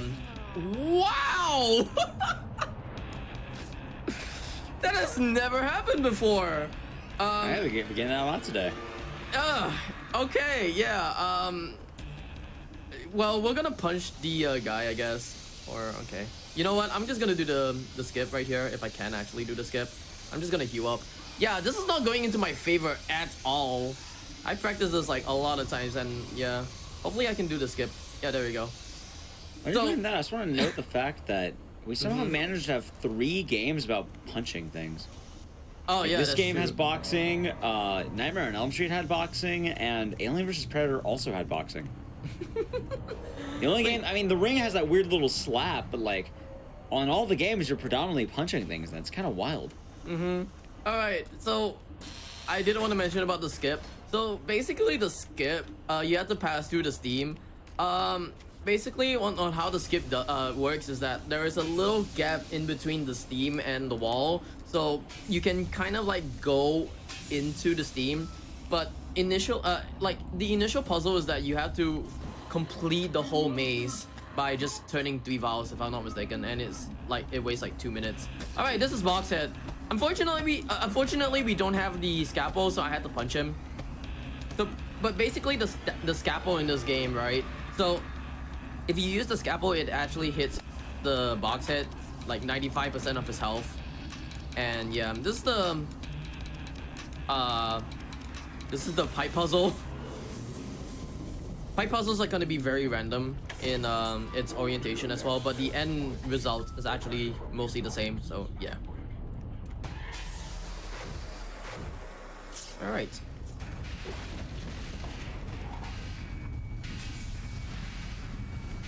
So over here, I had to escape the room or the area, and you have like 2 minutes and 30 seconds to escape the area. But we speedrun, so we are gonna escape this room in like less than, I guess, 30 seconds or so. I think around like, yeah, less than a minute, less than 30 seconds ish. We're coming up to finishing it. There you go. Boom! Explosion!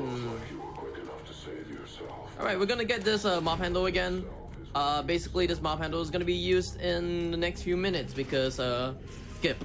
Hopefully, I can get that skip. That skip is really inconsistent and it's not really that good as well. Here comes a cool little skip.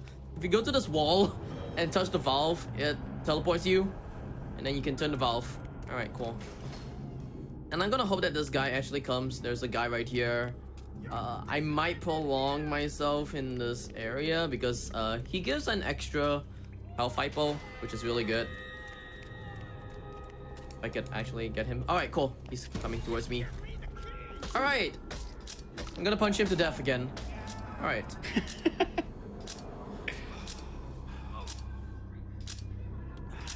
All right, cool. All right, so that guy is actually wearing a Venus flytrap, and if you know about the Venus flytrap, it's in Saw 2. So yeah, that's cool. Oh yeah, I do want to ask before I get into the skip, Agdices, did you watch the new Saw movie Spiral? No, I actually ended up watching Cruella instead for some reason. Come on. I went to the movie theater. I was like, you know what? I want to watch Cruella. Ooh. So I did. I still need to watch Spiral. You think running a horror show, I'd be watching Spiral immediately? Nope, I forgot. That happened. Spiral is something, I should say. And it's alright. I watched it. I still need to see it. Don't spoil it for me. Okay, I'm not gonna spoil it. I'm not gonna spoil it. Alright, we're gonna go into the skip right here. I won't spoil Cruella for you. Alright, cool. We're gonna go to the skip right here. So this skip is the cage guy skip. And hopefully I can get it because this skip is actually really inconsistent. Like really inconsistent. So I have to rub my body on this door right here. And hopefully Rhino over here actually comes towards me. There we go. He actually comes towards me. I have to go into this corner right here and actually use this this mob handle to whack him, but in a specific way or a specific area. And normally you have to wait over here and wait like 1 minute 30 seconds over here, and oh god, this is not going well. You have to wait like a minute 30 so that you could get the key from him, but like if you actually align yourself at a corner, you can bypass this timer right here, and hopefully I can't get the key. Okay, we're gonna wait it out. Oh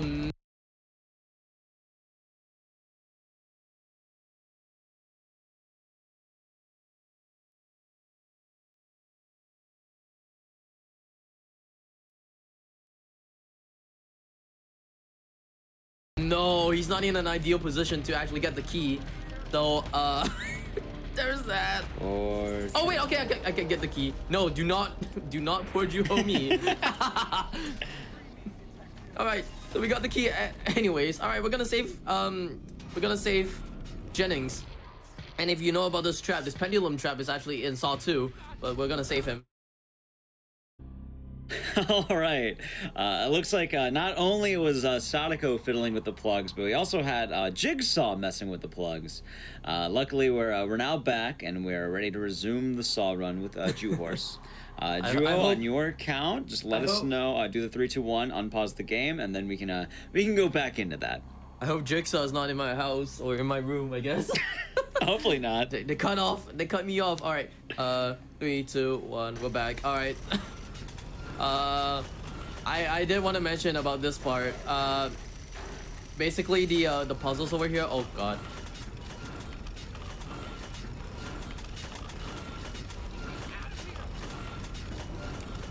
Alright, these puzzles are kind of fixed. When you actually play the game, these puzzles are fixed. But there are like cutscenes that it will lose time if you do them slowly, so I had to do all of them quickly. So yeah. And Jennings is the only guy that we actually save. If you actually played the other game, which is Saw 2 Flesh and Blood, you can actually see Jennings as a cameo in like the start of the game. So there's that. That's the only guy we actually save in the whole entire game. So there's like sighted and blind. We're gonna go to the blind door because the blind door is actually faster by a big margin. So there's these like flammable, there's these flammable barrels. So we're gonna just run across them in the dark, and hopefully I can go through this. All right, cool. There you go. In the sided door, you have to maneuver yourself on like planks and in walls, and you have to do a if I'm not mistaken, you have to do a circuit puzzle, if I'm not mistaken. All right, we're gonna do a very good skip right here. It actually saves like, I don't know, I think like 3-4 minutes in the game. So what I'm gonna try to do right now is I'm gonna try to make Tap jump by just rubbing myself on this rubbing him on the table. Hopefully he can do that. Yeah, there we go. And then do that one more time on this cabinet. Please, Tap. There you go. All right, cool. So that skip actually saves about like 4 minutes because there's this thing where you have to where if you rub yourself on some kind of like an object, like a table, you can actually fly up or jump up, and that would actually skip a lot of the stuff in the game, in that portion of the game, I guess. All right, after that guy who actually shot himself, but we are gonna find 2 things. One is the valve, one is the coupler. So the coupler is gonna come up really soon, but we need to get this valve because we're not gonna be using that valve for that initial gas trap. We're gonna use that other valve for another gas trap, like in the next chapter. All right, we're gonna pick up this gun. Basically, this revolver is gonna be used in the final chapter.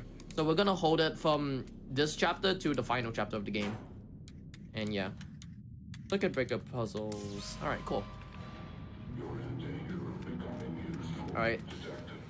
Who here likes magic? I love magic. Watch, this guy disappears. I can enjoy a trick or two. Boop. This guy disappears. I love that guy.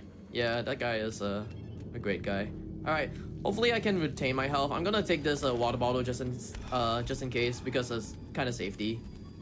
So basically I need like about half of my health. So the half of my health is basically because I'll be jumping down and it will deplete like half of my health. So hopefully this guy doesn't hit me with the molly. Alright, he punches, which is good. Normally he could actually throw a molly and it will burn, and it's gonna be really bad. Gonna be disarming this trap right here. There's gonna be like 2 shotgun traps that I need to disarm. It's gonna be really bad. Alright. Anything you want to talk about for this game, Ek?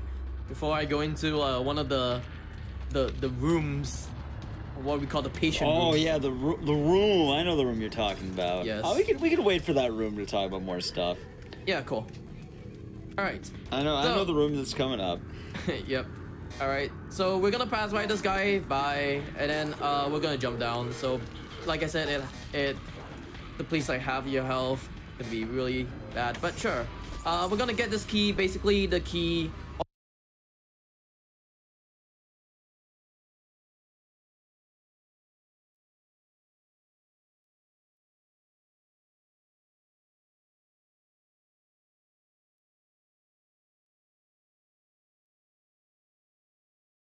The answer to this puzzle is that you have to find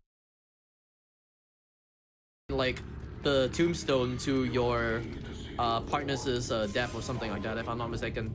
So you have to go to that gravestone or tombstone, and then yeah, there's that. All right, we're going into the room right here. So basically, this room right here. Is there another F? Might be another F. Might be another F. How are you gonna cut this? I don't know how it ends up. For an hour, it's gonna wait. I was told before we began that the internet was kind of running a bit wonky today. Keep going. Yeah, keep going. Keep going for now.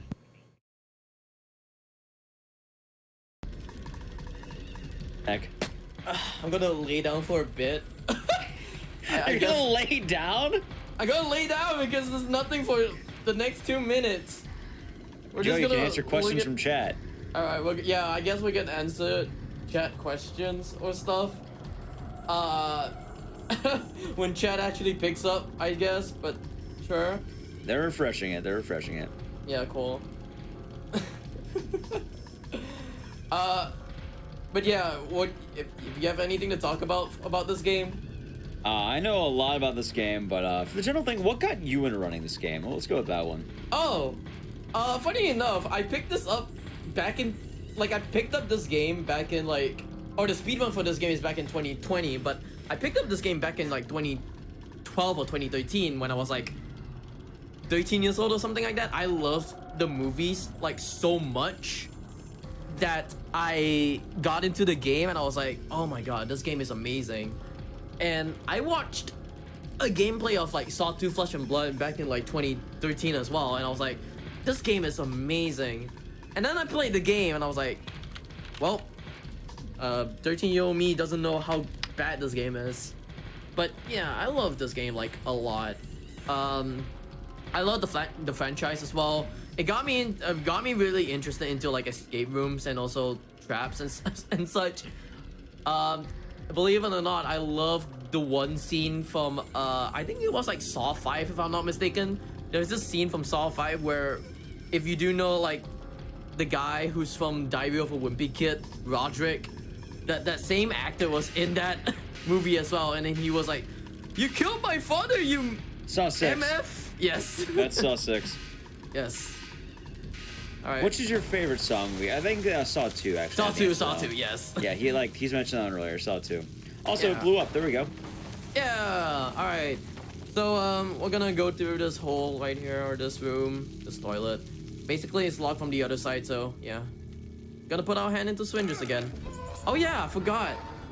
This guy is a cyborg or whatever he is. He puts his hands in, like, he puts his hand into, like, needle pits, acid pit. He got whacked in the back of his knee. He's like a cyborg, I guess. All right, we're gonna wait again. There's a lot more waiting parts. This part is a lot of waiting. You're gonna lay down again? Yeah, I'm just gonna lay down again, I guess.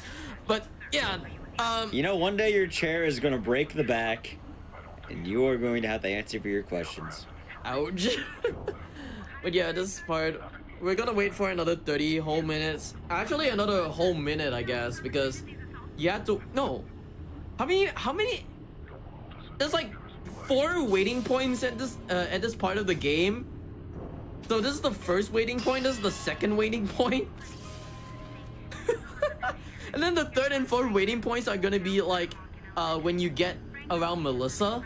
Oh yeah, you're saving Melissa right here, so yeah. I don't know what this part of the waiting time is supposed to be, but you get some kind of backstory on something, and then you get a whole jump scare. This is a jump scare. Alright. So right now we're gonna do a puzzle, but I need to get a coupler from this puzzle, for this puzzle. And this is really RNG. Hopefully I can get a first try coupler. First try coupler is gonna be really good. Nope. Alright, third try coupler. So there's like 6 cabinets that you have to search the coupler from. Alright, they introduced the 5x5 puzzle as well, so there's that. I have to do the 5x5 puzzle. I think it's like this. Yeah.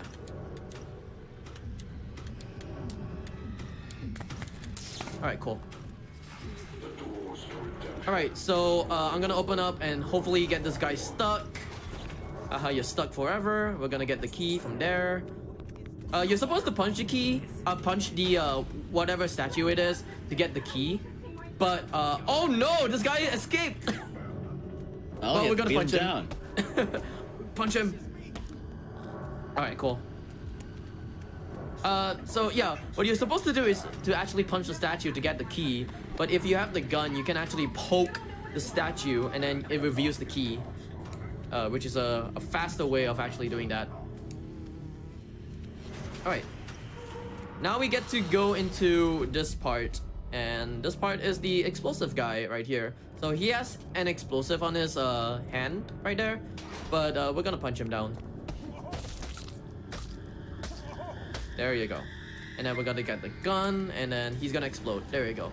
So, luckily I was not in the proximity or vicinity, I guess, because if I'm around him at a near area, and he explodes like really nearby around me, I guess, it will insta kill me, which is really bad, and I don't want that to happen. So yeah. All right, we're gonna wait again because we're gonna get introduced into Melissa a little bit more and how bad she is, I guess. But yeah, basically bad. bad. I don't know. I wanted to say the S word. I was like, she's something. But yeah, sad. Sad. She's sad. She's sad. Her husband died. Yeah. I'd be sad too. But she's blaming on Tab for the whole time. She's like, I mean, Tab Tab's is the fault, reason man. why he died. Yes, it is Tab's fault. True. By the way, actual Saw canon. Melissa's husband died from he walked into a tripwire and then it rained shotgun shells, and then he got shot and died. All right, this is Melissa. So basically, her boss level is to maneuver a metallic cube towards a spiral. Get it? Spiral, like the movie Spiral. But on top of that, you have to pass through these X's as well. And if you pass through these X's, it will trigger one of the batteries to turn on. And then if you pass like 6 X's, it will turn on the trap and it will close her in like a Venus flytrap, I guess. All right, this puzzle is actually the last puzzle is actually RNG, so we get the good one.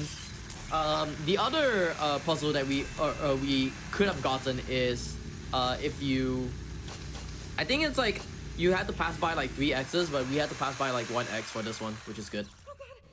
So we get Also, the same no, he got shot. The rain shotgun, like you know, the shotgun's shotgun above trap. him, shot down. Also, Juo, it's not a Venus flytrap.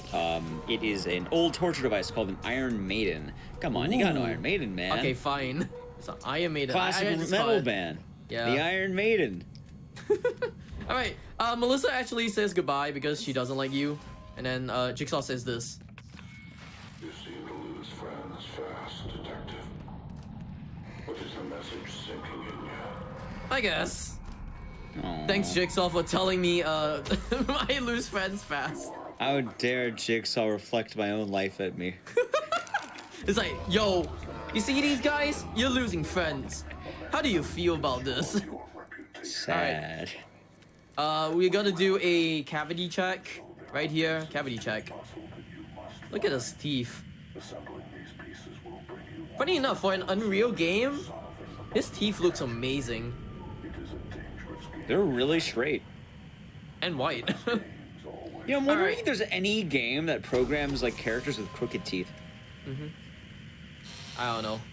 Alright, cool. Neither do I. Alright, these parts over here are gonna be wall punching, but we get to we introduce ourselves to Oswald, which is the reporter, and Oswald is in a trap that is, I think it's in Saw 3 or Saw 4.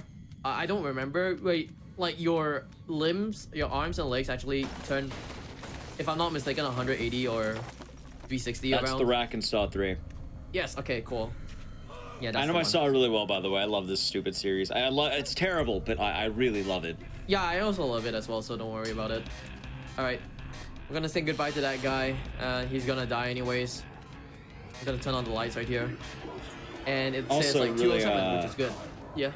People like to mention the Saw series is torture porn. It's not torture porn. It's terrible cop drama. It's terrible. There's a difference. It's Imagine terrible. watching like you know, like you have like soap operas and like you know like a hospital drama, like you have everything like high school drama, cop drama. That's what it is. It's a terrible soap opera about police officers. That's what it is. All right. Yeah. Hopefully I can get a good. Oh no, this is a really bad one. So these puzzles are kind of like, how you say? Off. We got a horrible RNG. My God. Wait, hold on. There we go. So, these gear puzzles are actually like kind of like RNG. So you can get like, I think, if I'm not mistaken, you can get one of 8 gear puzzles for that one. I got the really bad RNG. That's the really bad one. There are puzzles that are really good that could save like a lot of time, but this one is just horrible. All right, we're gonna drop down, drop my pistol once more, and then punch the wall. All right, cool. All right, so upcoming is like my favorite character, or my favorite enemy in this game, is the "you ruined my life" guy. Let's see. If you ruin his life, I'm gonna scold you. By the way. No. Let's see. Come on, do not say it, please. Who wants the key? Oh yeah, by the way, I do want to mention as well. So everyone in this asylum wants tap solely because in the early part of the game, if you don't skip the cutscene in the first part of the game, where you get the nail, it actually tells you that Tap has the key in you, in him actually. It's lodged like in, if I'm not mistaken, in his head or in his body or in his chest. I think it's just like his stomach. Yeah, it's around there. So like the key is like in him. So in order for them to escape, they have to kill Tap, rip his chest apart or rip his stomach apart, and get the key in order to escape from their trap, or I guess from the asylum as well. So there's that. Also, after that guy, because that guy is dragged and killed. All right, another waiting time as well. So there's another waiting time.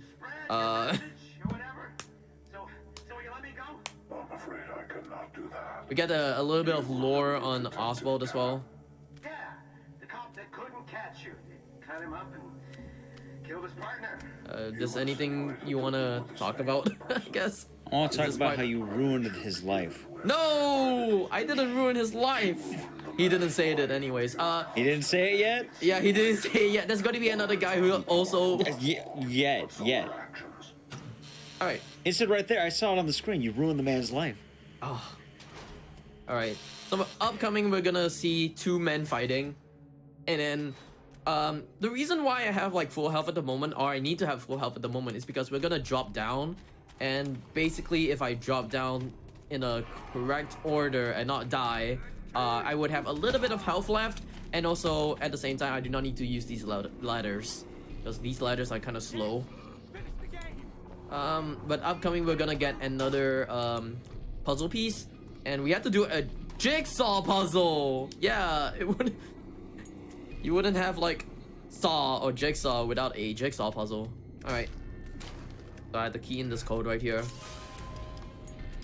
206. And then hopefully this guy doesn't punch me, or do not punch me.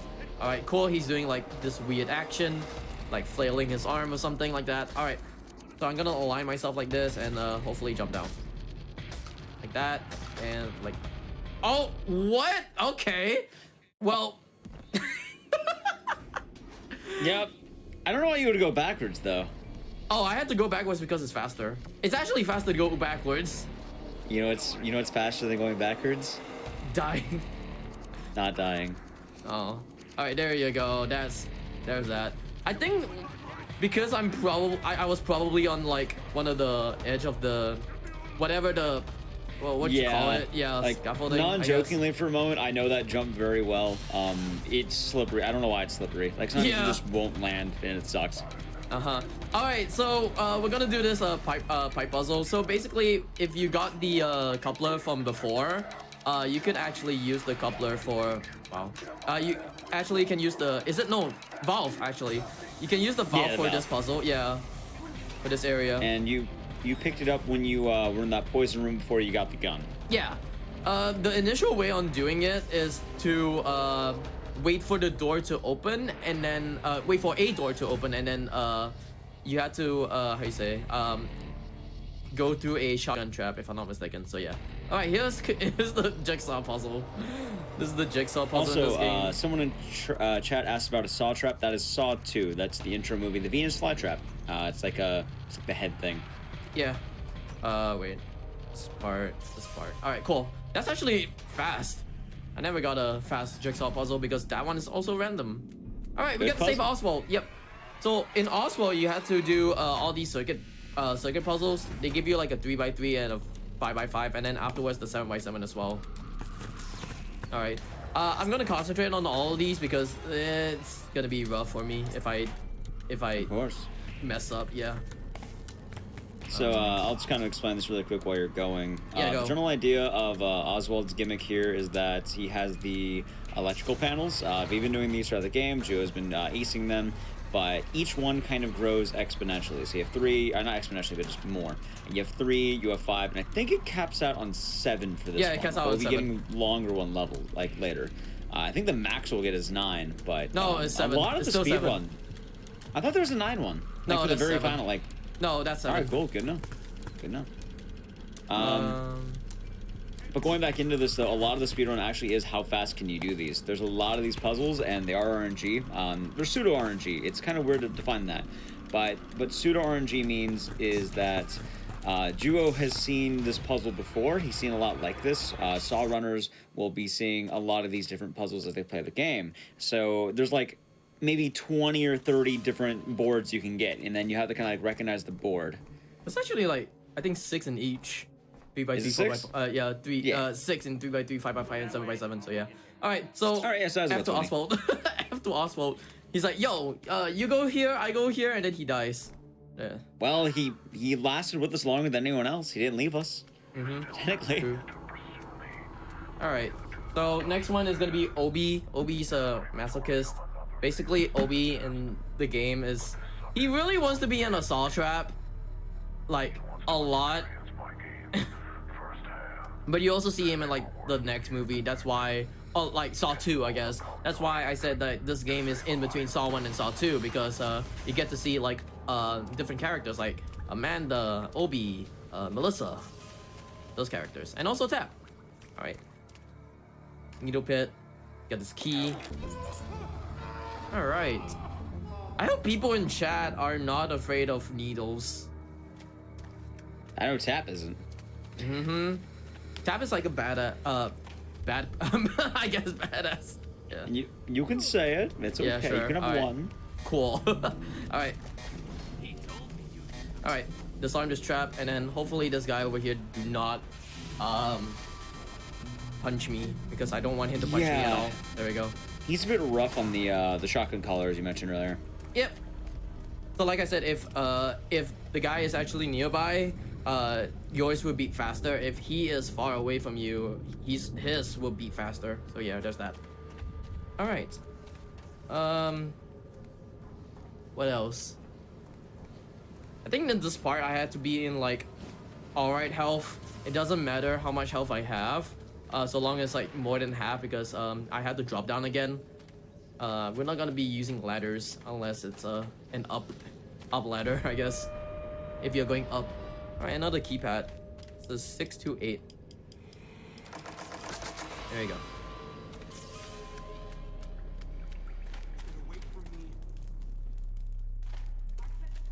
Alright, so we're gonna go into another circuit puzzle. This game loves circuit puzzles for some reason. They have like way too many circuit puzzles. I think there's like, I don't know, more than 10, at least 10. Alright, cool. That's a good one. I also would like to point out that all these enemies that you actually pass by, or like the dead bodies as well, there are shoes, and Tab doesn't want to pick up shoes or wear them, even though he's barefoot. I just want to point that out. I'm gonna arm this. I feel like even jamming them right on here. your feet would be better. I mean, it would be better because like he's just wearing shoes, and it also protects his feet. Because you're walking on glass as well. Alright. I'm gonna hope that this guy doesn't come here. Alright, cool. Gonna hope that this guy is not here. Oh, he's here. Oh, this is gonna be a bit bad. Hopefully it doesn't beep a lot, and also at the same time I do not get screwed over by him, because he can walk through the plank that easily where Tab is like balancing himself. The other guy is just like, oh, just run straight. All right, we're gonna pick up this hand. So basically this hand right here is how you say? Sorry, I had to cut out because I need to concentrate on that puzzle. that hand is going to be used for a furnace, and because of that, it will give us a key later on, but you have to go through time trial puzzles.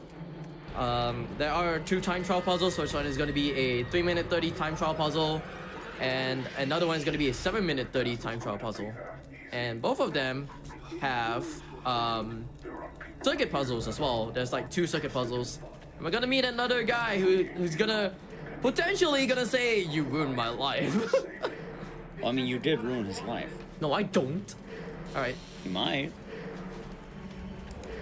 All right, here comes the first time trial puzzle, which is a 5x5 puzzle, or 5x5 circuit puzzle for 2 of them.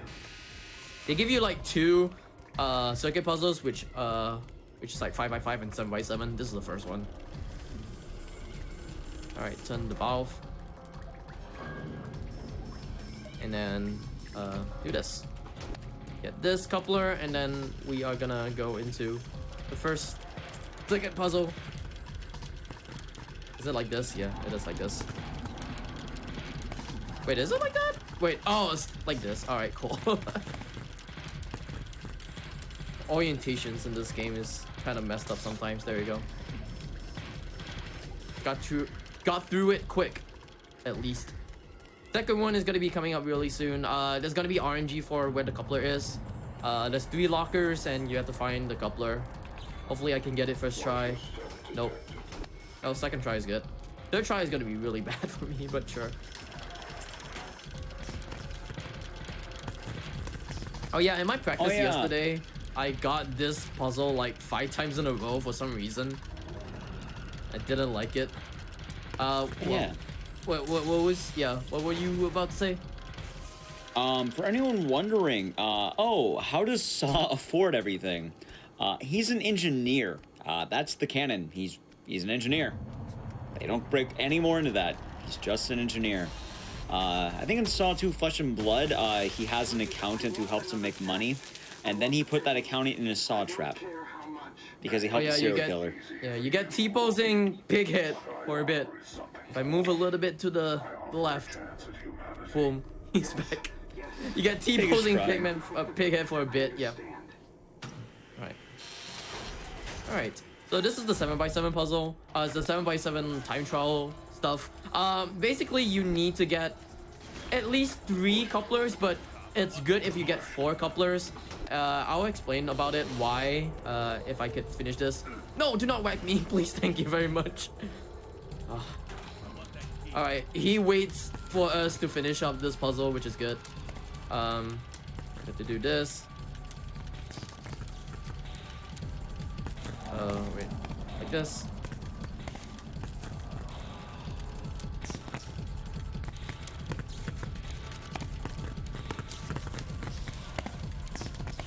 Alright, cool.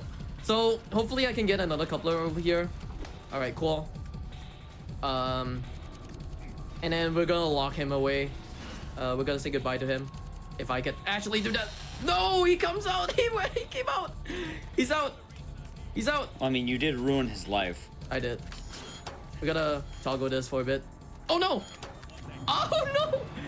This is going really bad. Okay, I need him to like come here. This is something. I think he's stuck. Okay. So basically I'm supposed to like trap him, but nah. You know the good thing about the real Jigsaw villain.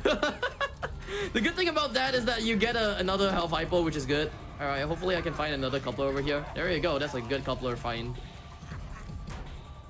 Alright, cool. Alright, another one more coupler, which is good. Alright, so the reason why I'm getting 4 couplers is that on the final puzzle of the game, you get to find a coupler, but at the same time, if you have a coupler on your hand, you can not find that that coupler, and it's good and it's fast. So yeah, there's that. I need to concentrate on this last puzzle. While you're concentrating, kind of going back to the couplers really quick, it's a bit of a weird thing because couplers are technically randomized objects as well. Yeah. It's very rare, but in that early room before Juo entered the whole gauntlet here, like that room that locked itself and that he let him in, there's like 3 lockers or something, and if you look in those lockers, you can randomly get an extra coupler. It can happen. If you get that, you save a bit of time, but it's just kind of neat. Yeah.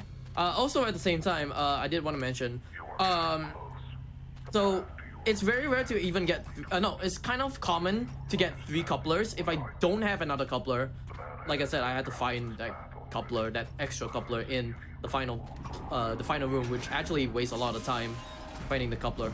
All right, we're gonna put the frozen hand in there, and yeah, we're gonna save Obi right here. Hello, Obi.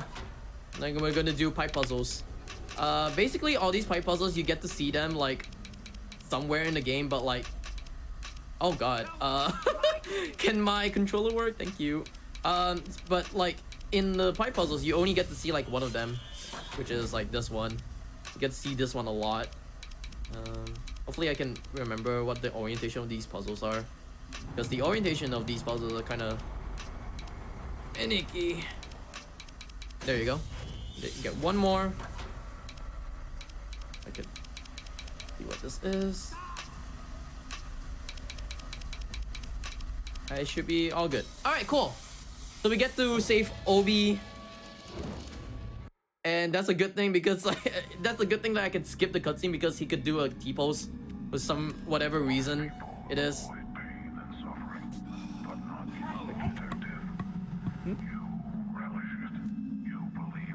Can you commentate for a bit? Because my grandma's here. Sounds good. Yeah, I'll commentate over what you got going here. You just finished the OB puzzle. This also, I think we can actually get the poll up. We're going to do a poll really quick, everyone. You're going to help us, I want to say it's this one. By the way, the poll will be good. We're going to have the polls of live and die. Truth or freedom. Those are the 2 polls. Truth or freedom. This will decide what ending do you get. Do you want to find the truth out about Jigsaw, or do you want to get your freedom and leave? Those are the 2 things. I have family supportive. It's a nice thing. Anyway, we're finishing up with Obi. A little cutscene here. Pretty much Obi's like, hey, I love Jigsaw. So gotta help your grandma, am I right? Hey, support your grandma. Yeah. By the way, you skip the whole, like, how you say, you skip the whole chapter in this area, so yeah. It's always predetermined codes, so you can just go in it. Yeah, so basically you're supposed to actually find 3 bulbs, and then the color bulbs, it actually shows like numbers, which is 831, so yeah. You can go on with this one, because I need to concentrate on this one as well. Alright, so this one is going to be a lot of mental remembering. Also, we'll get that pull up during this. The whole thing is that there's a bunch of different symbols in this, and every time you mismatch, that guy gets brutally stabbed in one of his arteries. So what Joe needs to do is he needs to find... also, you might restore checkpoints if he gets bad RNG, because that can happen. You just get really bad patterns. You don't know what any of them are. It's kind of like, oh, I need to match a saw with a foot. Oh, I need to match pills with a bottle or something like that. And it's kind of just making sure that you appropriately match them. You get really good RNG where like the first 2 are straight up matching. It's entirely randomized. It changes every time. The symbols are always the same. It's just their placements will change. In addition, 5 stabs will end up killing the guy here. Although, in all honesty, I feel like having a giant metal rod jut through your body and go in and out any amount of times would probably kill you. I don't think you live this. So, and yes, chat, we can get much love for Juo and his grandmother. It's always really sweet. I know I love my grandmother. I killed him. You might as well. This is really bad. Okay, I need to really focus on this one, because... Not only did you kill him, you ruined his life. I ruined his life. Also, chat is cheering for your grandma. Thanks. Yeah, that's a sweet thing. I'm gonna recite stuff. No pills. Foot camera. No pills. Foot camera. No pills. Foot camera.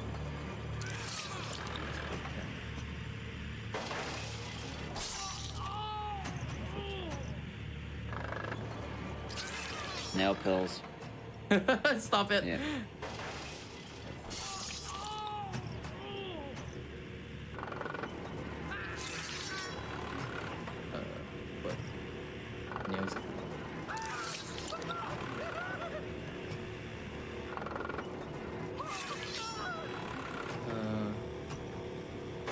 this? Once you also get a groove, it gets a lot easier because then you just have less options.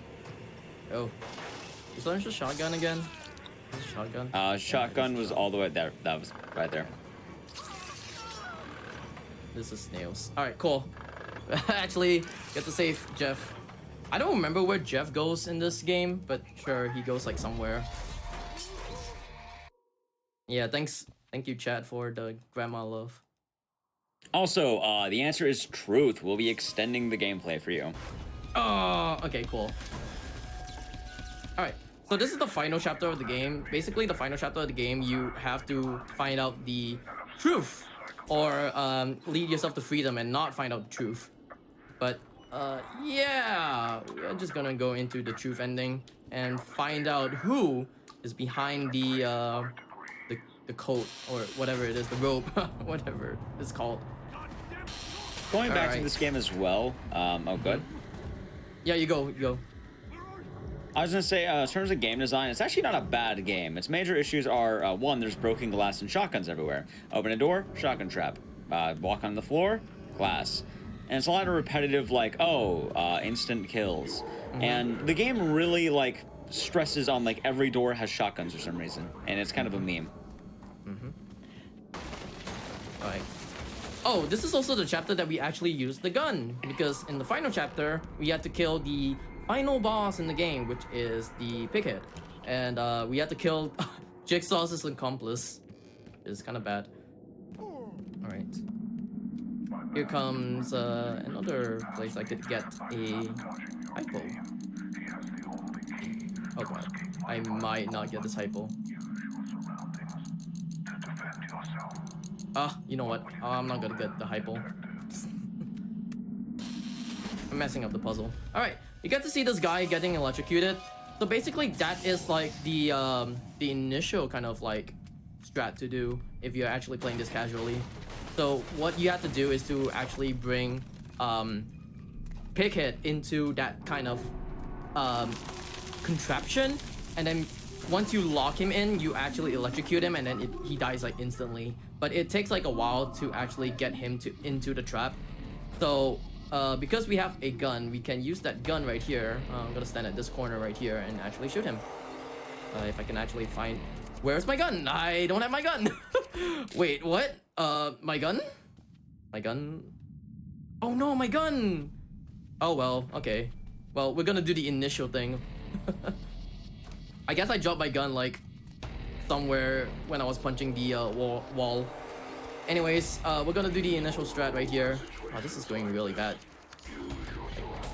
Usually the run doesn't go that bad. Hi, bye, ouch. Oh, you're not doing the Dead by Daylight? God dang it, the Dead by Daylight killer! How dare it! Alright, hopefully I can do this again. This is... You know what? I'm just gonna punch him. You know what? For a bit. It's not that good as well. Hold on. Alright, if you alright, just go, turn off the power. Left door, go out the other door, let it follow you. Left door? Yeah, start on the like left door. He's not There's coming. two doors. Okay, cool. He'll follow you. Alright, cool. What's he doing? Alright. Alright, cool. There you go. I didn't realize it was the left door. I usually go for the right door. Yeah, the left door is how you want to do that. Ooh. I've done this plenty of times. I know how it's you've done also, this plenty of times. Toxic survivor main, man. Alright. Here Infinite comes another looping. Yeah. Here comes another valve puzzle. I mean, it's kind of like Dead by Daylight, I guess. You get to loop the killer around until it dies. Well, you can't normally summon electricity and murder the killer, though. Alright, we're gonna do this pipe puzzle. Hopefully I can remember how to do this one. Not this way.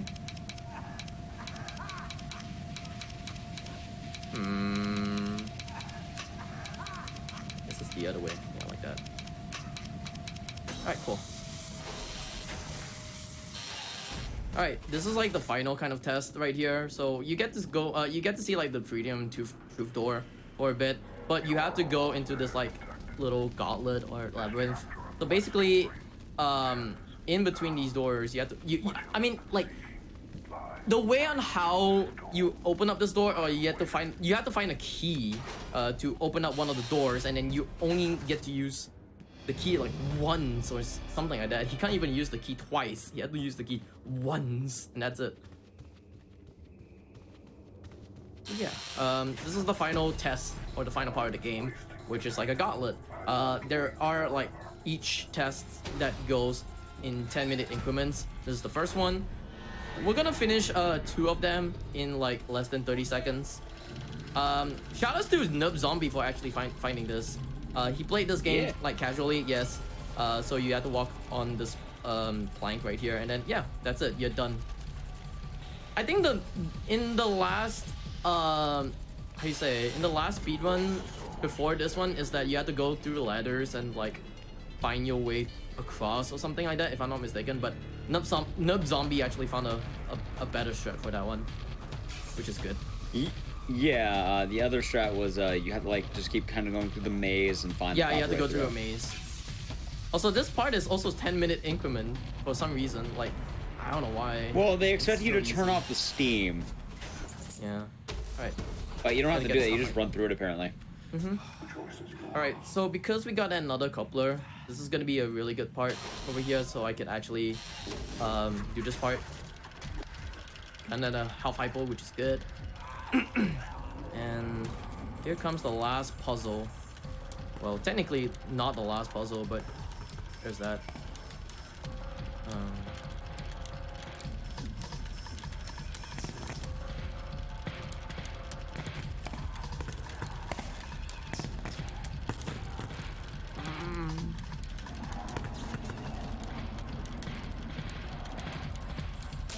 Alright, cool. There you go. Alright. I think I got another health hypo, which is really good. Up, down. Thank you. And I need to heal up as well because we're gonna go into the truth ending, which will be another minute-ish longer, I think. About. If I'm not mistaken. Yeah, about there. So yeah, you guys get to see the truth behind Jigsaw. Basically Jigsaw is like telling you, hey, why didn't you get out instead? And we just go into the truth door. Yeah, there we go. Like, why did you not want to escape? Your obsession destroyed your life on the outside, hurting everyone around you. You could not conquer your obsession. Yeah, going back into the story beat for a moment. As Joe was mentioning, Jigsaw's not very happy with you because the whole point of you doing all of this maze is like, hey, you have to let go of your obsession. You can't be obsessed with Jigsaw. I know it's your job, but you can't do it. Stop it. Don't hunt me down. I want my identity sealed. Please do not hunt me down. I'm doing this for your benefit, not mine. I don't know if you mentioned about this, but like, Tap over here is actually really obsessed with Jigsaw. Like, he wants like to find out who Jigsaw is. And then once he gets Jigsaw is a serial truth, killer and he is a cop. Yeah, true. He gets to the truth part right now. Former cop now. He ended up getting fired. Right. We get to see this person right here. Oh no! He survives. Wow. This is some really weak bookcases. I know. I don't know how. I watched you do that, so I imitated that. That's funny. Yeah, I don't know how. Oh, all right, we're gonna go into the last puzzle, the actual last puzzle. So you get to see the guy, the "you ruined my life" guy one more time, and we get to. I mean, this you did puzzle. ruin his life. No, I didn't. All right. All right. Time's gonna come up really soon. Time. All right. Yeah, and you get to see like the truth behind this part. You are about a, let's see. I think it's like an hour and 5 or hours 6. About 106.50-ish. Nice. Still alright, I guess. I won't let you kill again. Yeah, not bad. Not bad at all. I'll that on in here. Oh yeah, by the way, so that's not Jigsaw at all. That's Melissa. I think, if I'm not mistaken, Jigsaw sew her mouth, or is it Pighead? Pighead sew her mouth so that she can't talk, and then puts her in a robe and tries to imitate Jigsaw so that Tap could, like, how you say, free, like he was supposed to free himself, but at the same time, because he didn't, he wanted to find out the truth, so he gets Melissa instead. He gets Melissa instead of John Kramer, which is Jigsaw. By the way, hey Juo. Do you know why there's so many shotgun traps in this game? Not too sure. All right. I'm sure there's no more, right? Oh. Yeah. Oh. Well. Every door shotgun. She didn't play that. She didn't speedrun properly. She didn't do the the disarm. Exactly. She failed the QTE. Quick thing, I want to give a few shout outs right here. Shout outs to Igdices for bringing me back for the 3rd time, I guess. I don't know how you keep getting back here, man. I don't know. I guess I run a lot of horror games as well. Shout outs to the Saw community. If you want to run this game, I highly suggest you if you are interested in the Saw game, or interested in like the Saw movies, and then you play the Saw games and interested in the speedrun, please join the Saw community. It's actually pretty cool. We do really want more runners in this community. Hopefully this game doesn't crash on me. If the game crashes on me, it's gonna be really bad. All right, cool. It didn't crash on me. Yeah, the Saw community is really good. I want to give a few shout outs to Schmumbler, Lone Shark Joe, Persal, I guess his name is Neko Runs, and Utrends. So yeah. Alright, before we have you head on off, if anyone wanted to watch more Juhorse on Twitch or anything else, where can they find you? Find me on twitch.tv/Juhorse, that's JUH0RSE. I go by the name Juho because my name is Juho anyways. But yeah, I run a lot of horror games and also a lot of variety games as well. I love basically a lot of stuff. But yeah, anything else? No, that's about it. I do want to thank you for being on here with Saw the Game, and I want to thank everyone in chat for joining us for a trip to the movies. As One more thing. Much love to my grandma as well. Much love to my grandma as well. I had to help my grandma. Thank you to Grandma Juo. Yes, big thanks to Grandma Juo on that one. I do want to say thank you all for watching, though. Thank you for all the runners. Thank you, Juo. Thank you, Juo's grandma. And yes, that will be wrapping up tonight's show. I do want to once again say thank you for watching, everyone. We'll be back in 4 weeks, and that's because Flame Fatales is going to be August 15th to the 21st. If you want more information on that, you can go to gamesdonequick.com/framefatales for more info. And as well, tomorrow we'll be having the first step at 7 p.m. Eastern with Bowser's Fury. So if you're into either of those things, well, you know where to find those. As well, we'll be wrapping it up tonight. So once again, thank you for watching. If you liked, anything I've said throughout the night, if you want more information on the shows, I, stream on Twitch. I have information on Twitter at @Gdices_Twitch. My name's hard to spell. It's somewhere in chat. Here, I'll type a J. There's a J in chat. As well, I just kind of post a lot of updates and kind of talk about how I make these shows. Our next show is going to be September 1st, apparently. Wait. Yes? Yeah, September 1st. That will be the next show for us. So, until then, we'll see, have a good one and stay spooky. Have a great night, everyone.